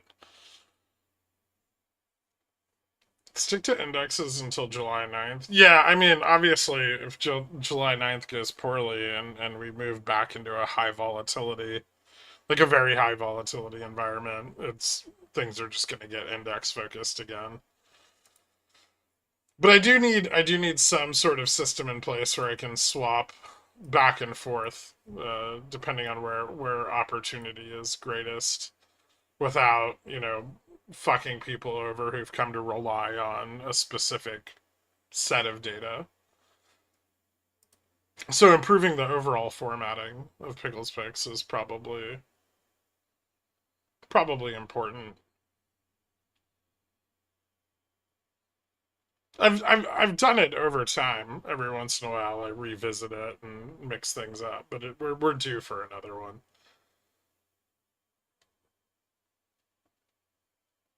What's up, Nick?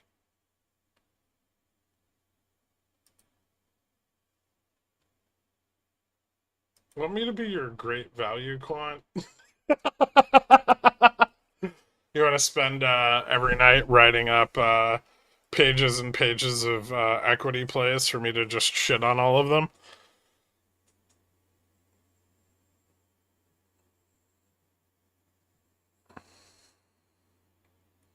That sounds fun.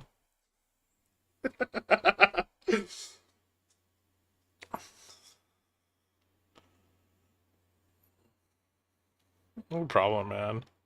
Is School of Stock all but dead? No, I actually had a thing that I was supposed to do for it. I just haven't gotten on top of it because of Gamma Strike.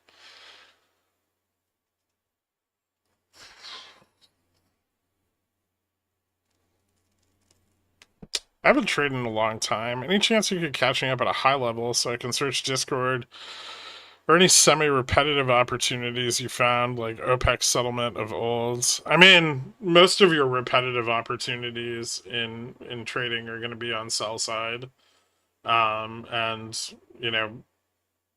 going to be honest, like Gamma Strike is probably the best way to get the information needed to manage those trades. But yeah, I mean, there's like end of month window dressing that's currently ongoing and been fairly cyclical, where we have like very large ranging end of month days due to the repetitive behavior of jamming a bunch of money into RRP before the end of the month. Um, because repo is not counted as the same as cash or securities. Um, and that's been pretty consistent over every month end for about the last 6 months. There's SLD is still a thing that hasn't gone anywhere, although it does suck a bit more when it's when the index is above or in a positive gamma environment. Again, gamma strike data. But it is still a repetitive effect that occurs. There's Vixpiration, which is fairly repetitive. and getting an idea of how much that's stacked up can give you an idea of if there's going to be any kind of bounce back in volatility, or there's always sell side opportunity on event vol getting crushed out. Big banks love that one, and it's pretty easy to ride their coattails. I mean, that's all like repeatable alpha, but yeah, I mean, it comes up all the time. If there's anything that you have questions about, ask me. But I think all the ones I just mentioned, you should be able to find some information on. And if you need more, I'm here all fucking day, every day. So, sell side's been more risky, has it? I've been selling puts for like a fucking month and a half, and I haven't come close to getting assigned on any of them.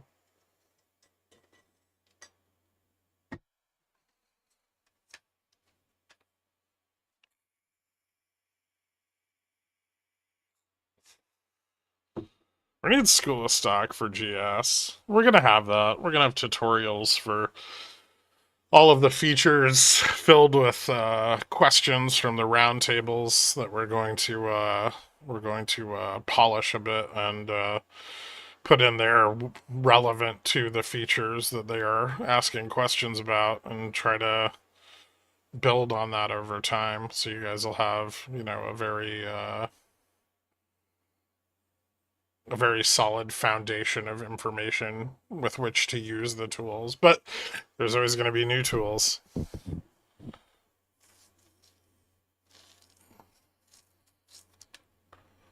Make it GS exclusive. We might. Yeah, well, we'll see. I think at a basic level, they're probably going to be public, and then maybe some will be exclusive, but probably just do them all publicly.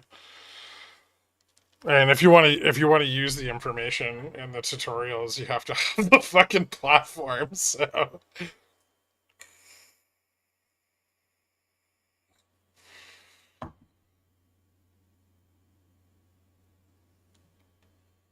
oh wait, tomorrow's the last day for the options that we sold last week on stream. Remember when I took 3 seconds out of my time to sell an option that was unlikely to get assigned?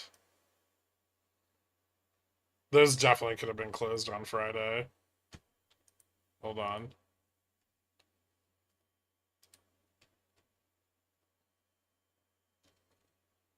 What did they drop to on Friday? They may still not get assigned.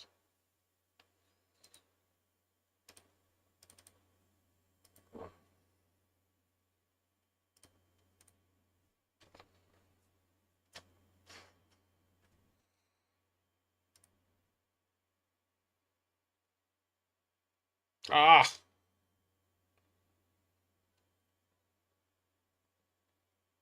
Yeah, that would have been nice.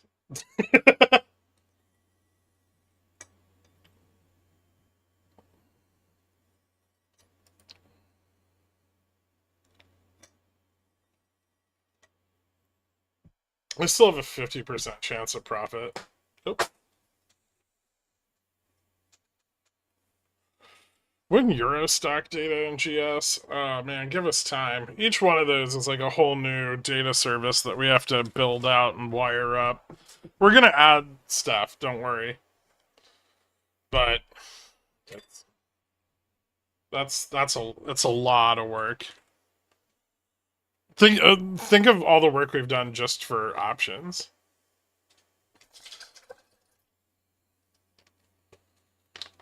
Poor Nuke.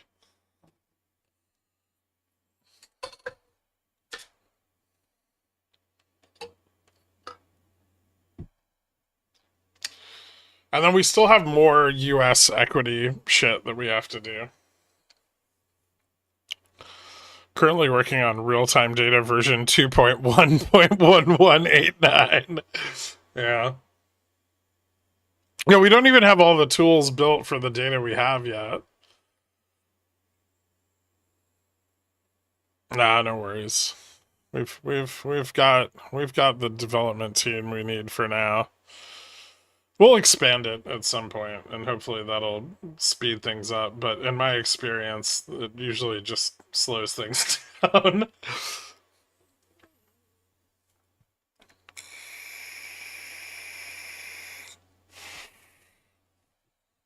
Could you add CLBR data in GS? I kind of want to ride that one a bit. I don't want to. Like, mostly because I just don't think it has any fucking, like I don't think it has that much open interest on the chain. It's, like, probably not worth adding.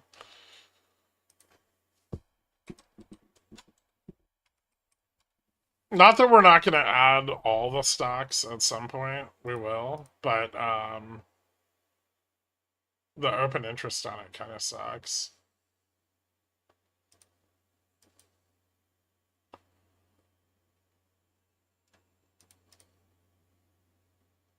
Hmm.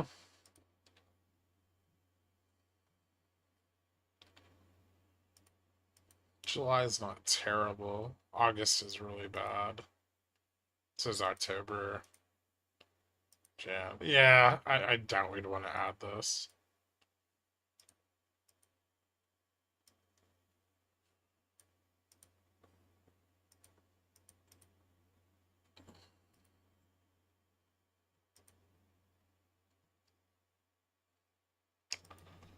October's okay on the call side.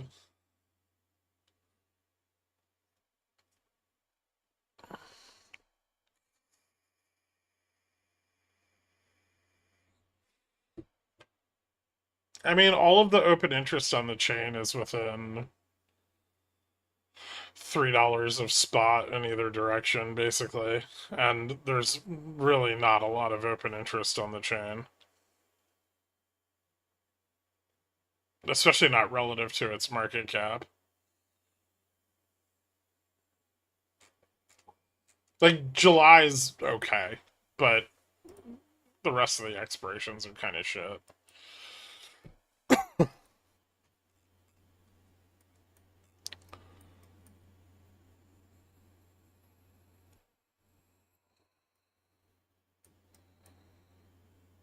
The problem with like chains that are only liquid at spot like that, and we do have a bunch on the platform already, is that the options information doesn't really tell you a lot about any move that would be outside of spot.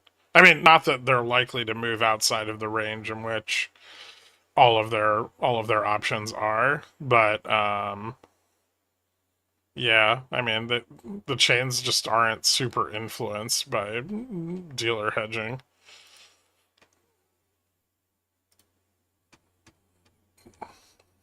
But I'll see if they'll add it. Fucking doesn't matter. We're gonna add everything eventually anyway, so what's another ticker if it makes you happy? It's got enough OI that it's probably fine. What was it? CLBR? Sure.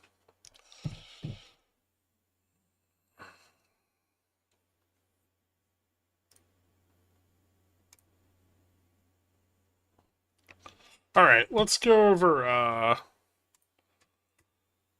like options macro and the things we need to look at this week for SPX, and then we can wrap this up because Dork and JFresh aren't coming on, so it's just me. Do kind of a quick review of the data end of day for Friday because I wasn't here, and then oh, okay.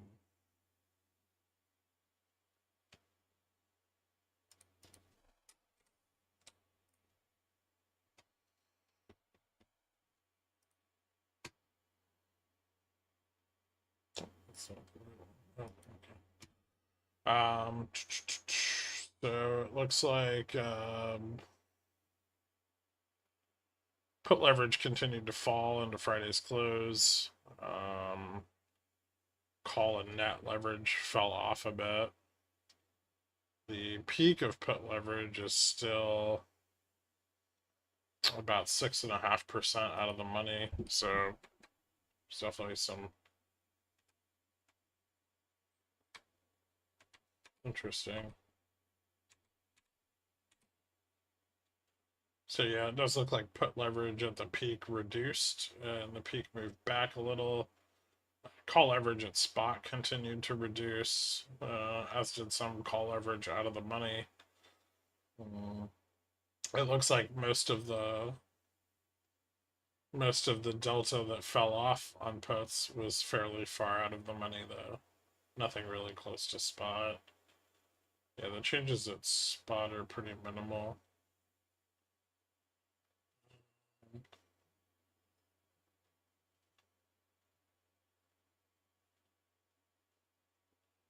Same true for calls. Actually, call leverage was kind of reduced a bit to the downside of spot. Um, Contract value on puts is kind of bottoming out. This is the delta value on puts. So I mean, puts are fairly attractive here, if nothing else. I will say that SPY and QQQ, or QQQ and SPY, NVIDIA, all still look pretty good. Might be getting a bit more puts on SPY and QQQ than we had before, but still very call heavy. This will probably be true until tomorrow. Remember that we have like a metric fuck ton of delta falling off of the SPXW chain tomorrow. A lot. And and what's interesting about that is there's really no delta further out. So equivalent delta is not coming in anywhere. Yeah, we have a short week this week too. So I think tomorrow probably continues to be range bound. And even though we sold off on bad news Friday, that was more of a mechanical reaction due to the fact that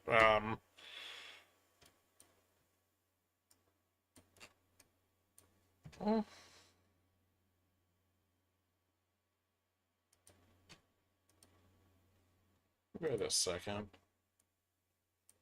I guess I can't see the levels. All right, but this was more due to like the rejection on Gamma Max, and then what we know about the market makers' convexity on their hedge. The market maker is not coming in to buy dips until we fall back below Vega neutral, which we got right, and then that pushed us back to the upside. Although not back above gamma neutral on the weekly because gamma neutral moved with the sell off most likely.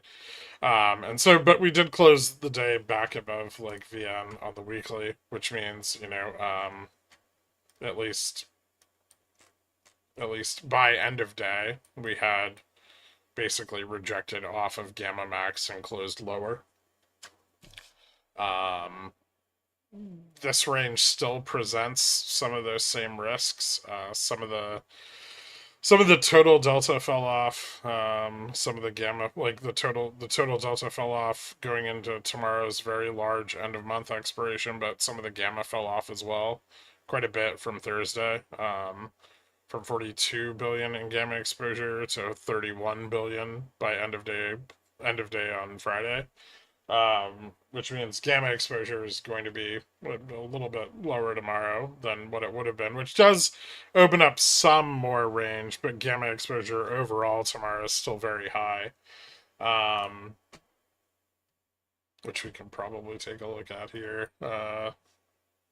Yeah, so we do still have a decent amount of gamma on the chain for the 0DT into the monthly, but much lower than what we had the prior day. Right, the prior day was just absolutely fucking stacked.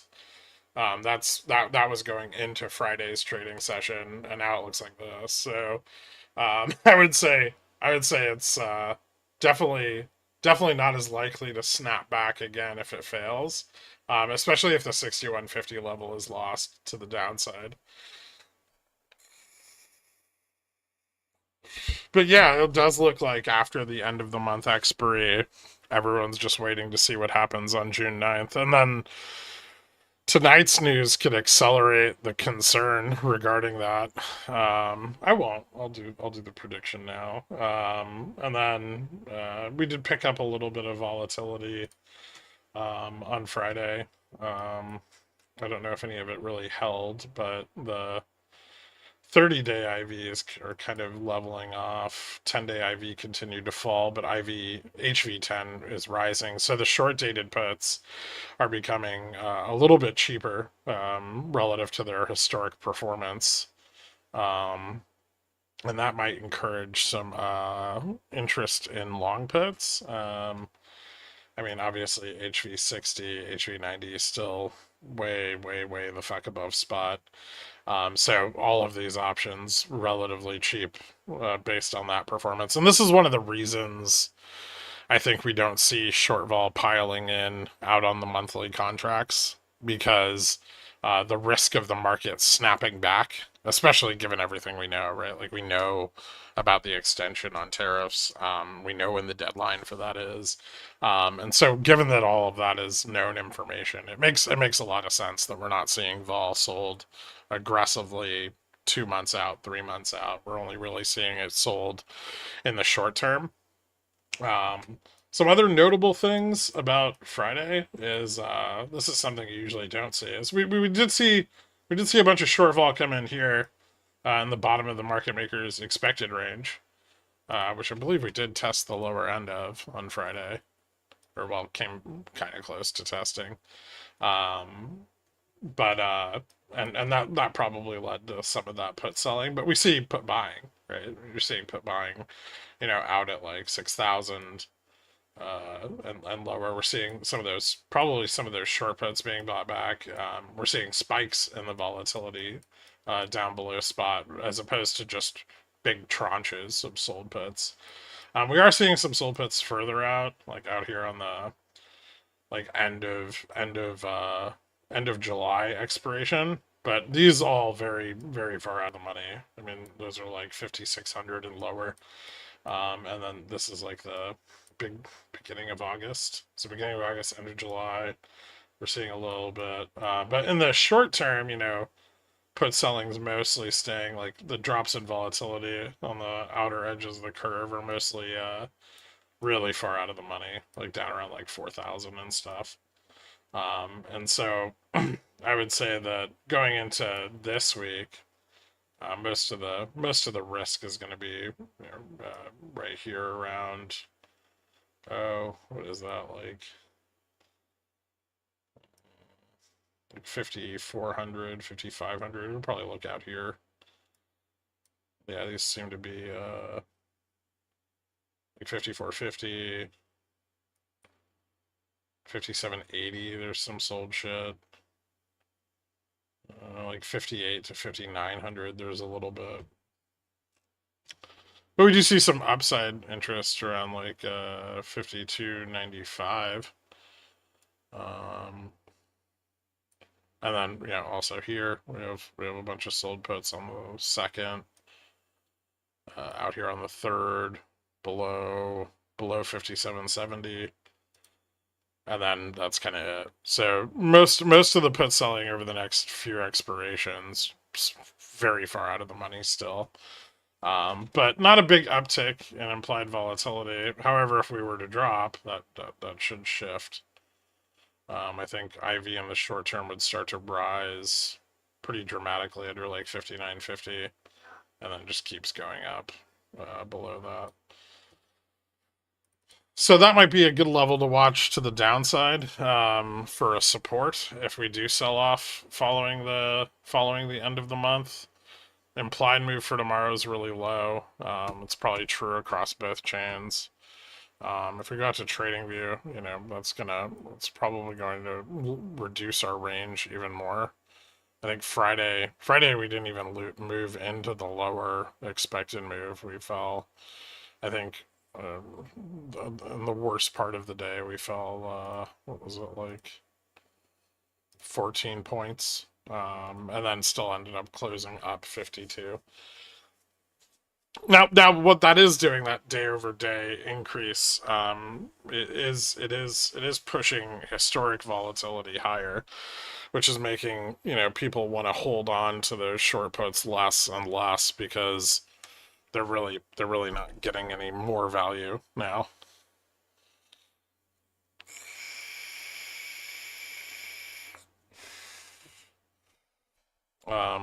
Out here, Dixie continued to fall.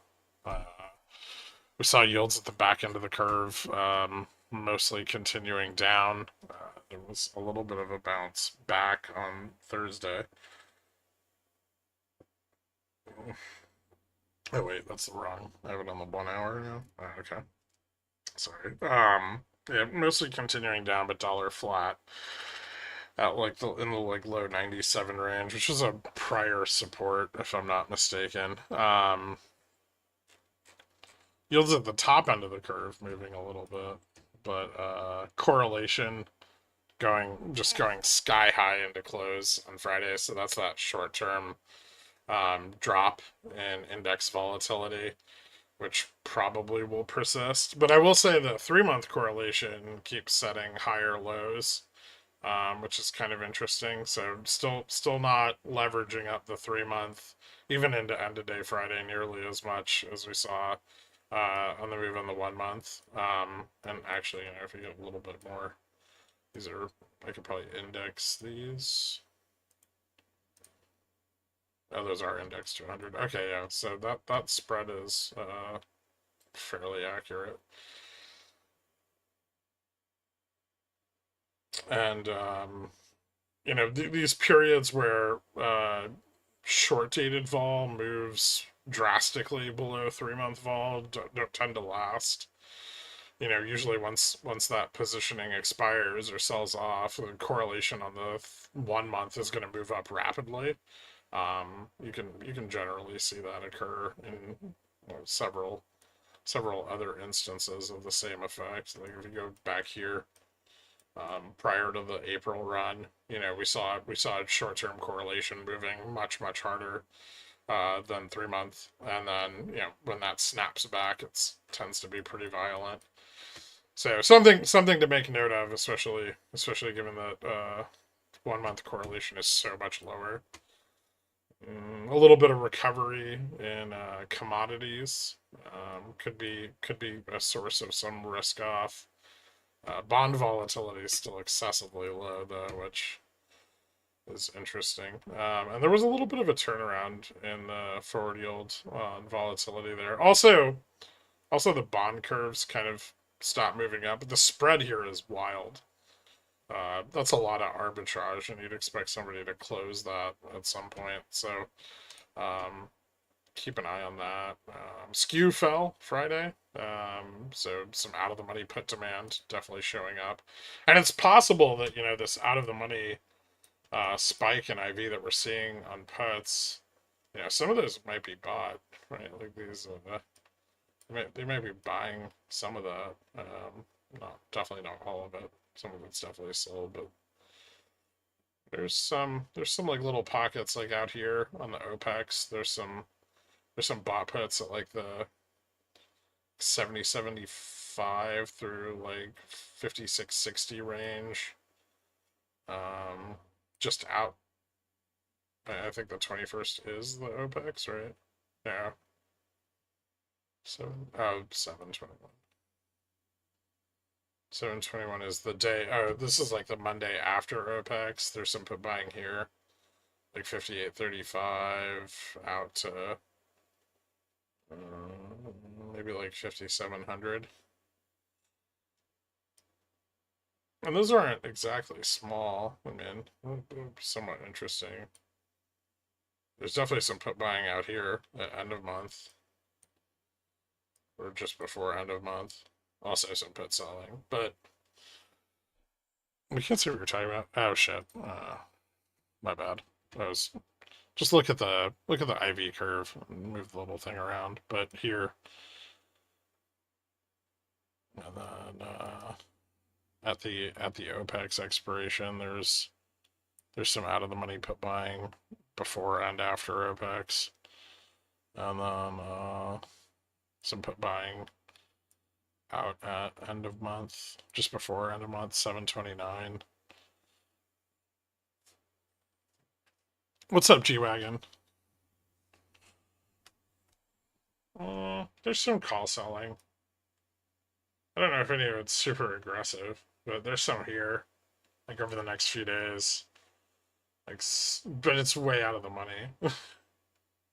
like 6,300. I should call buying here, like 63, like 6,300 out to like 6,340.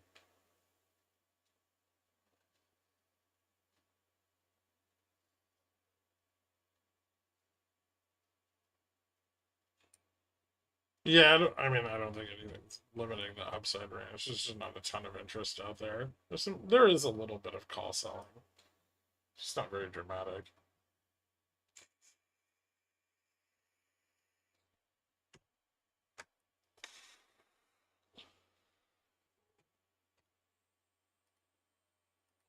And then,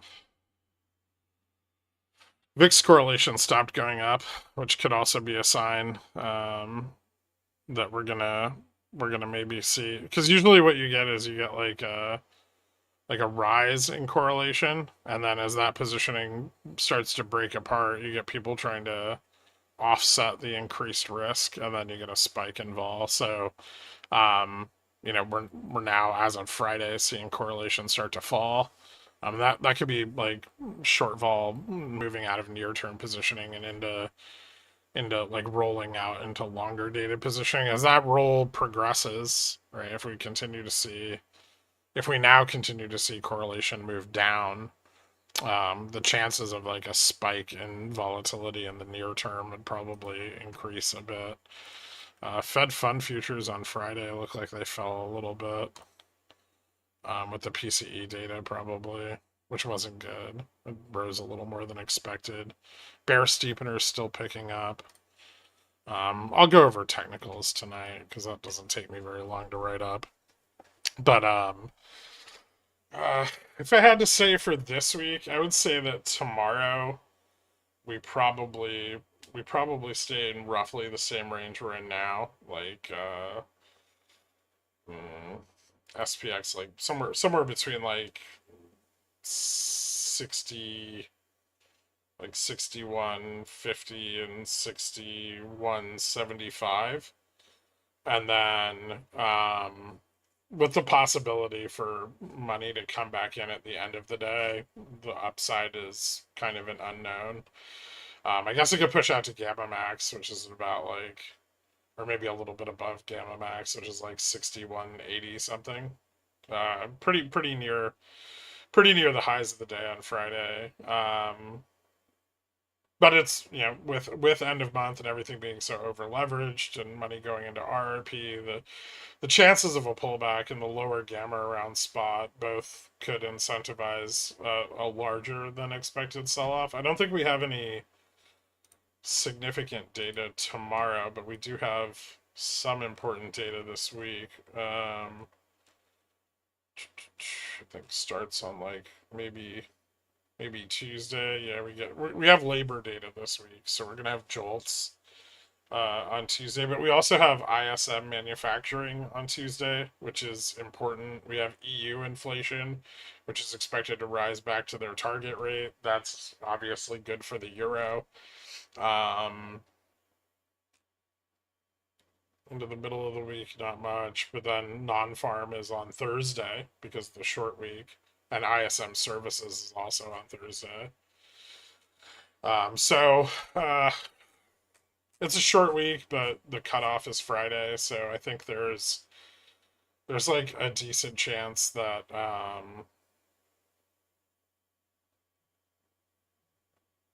we could experience maybe like a little bit of a drawdown following the first, especially because like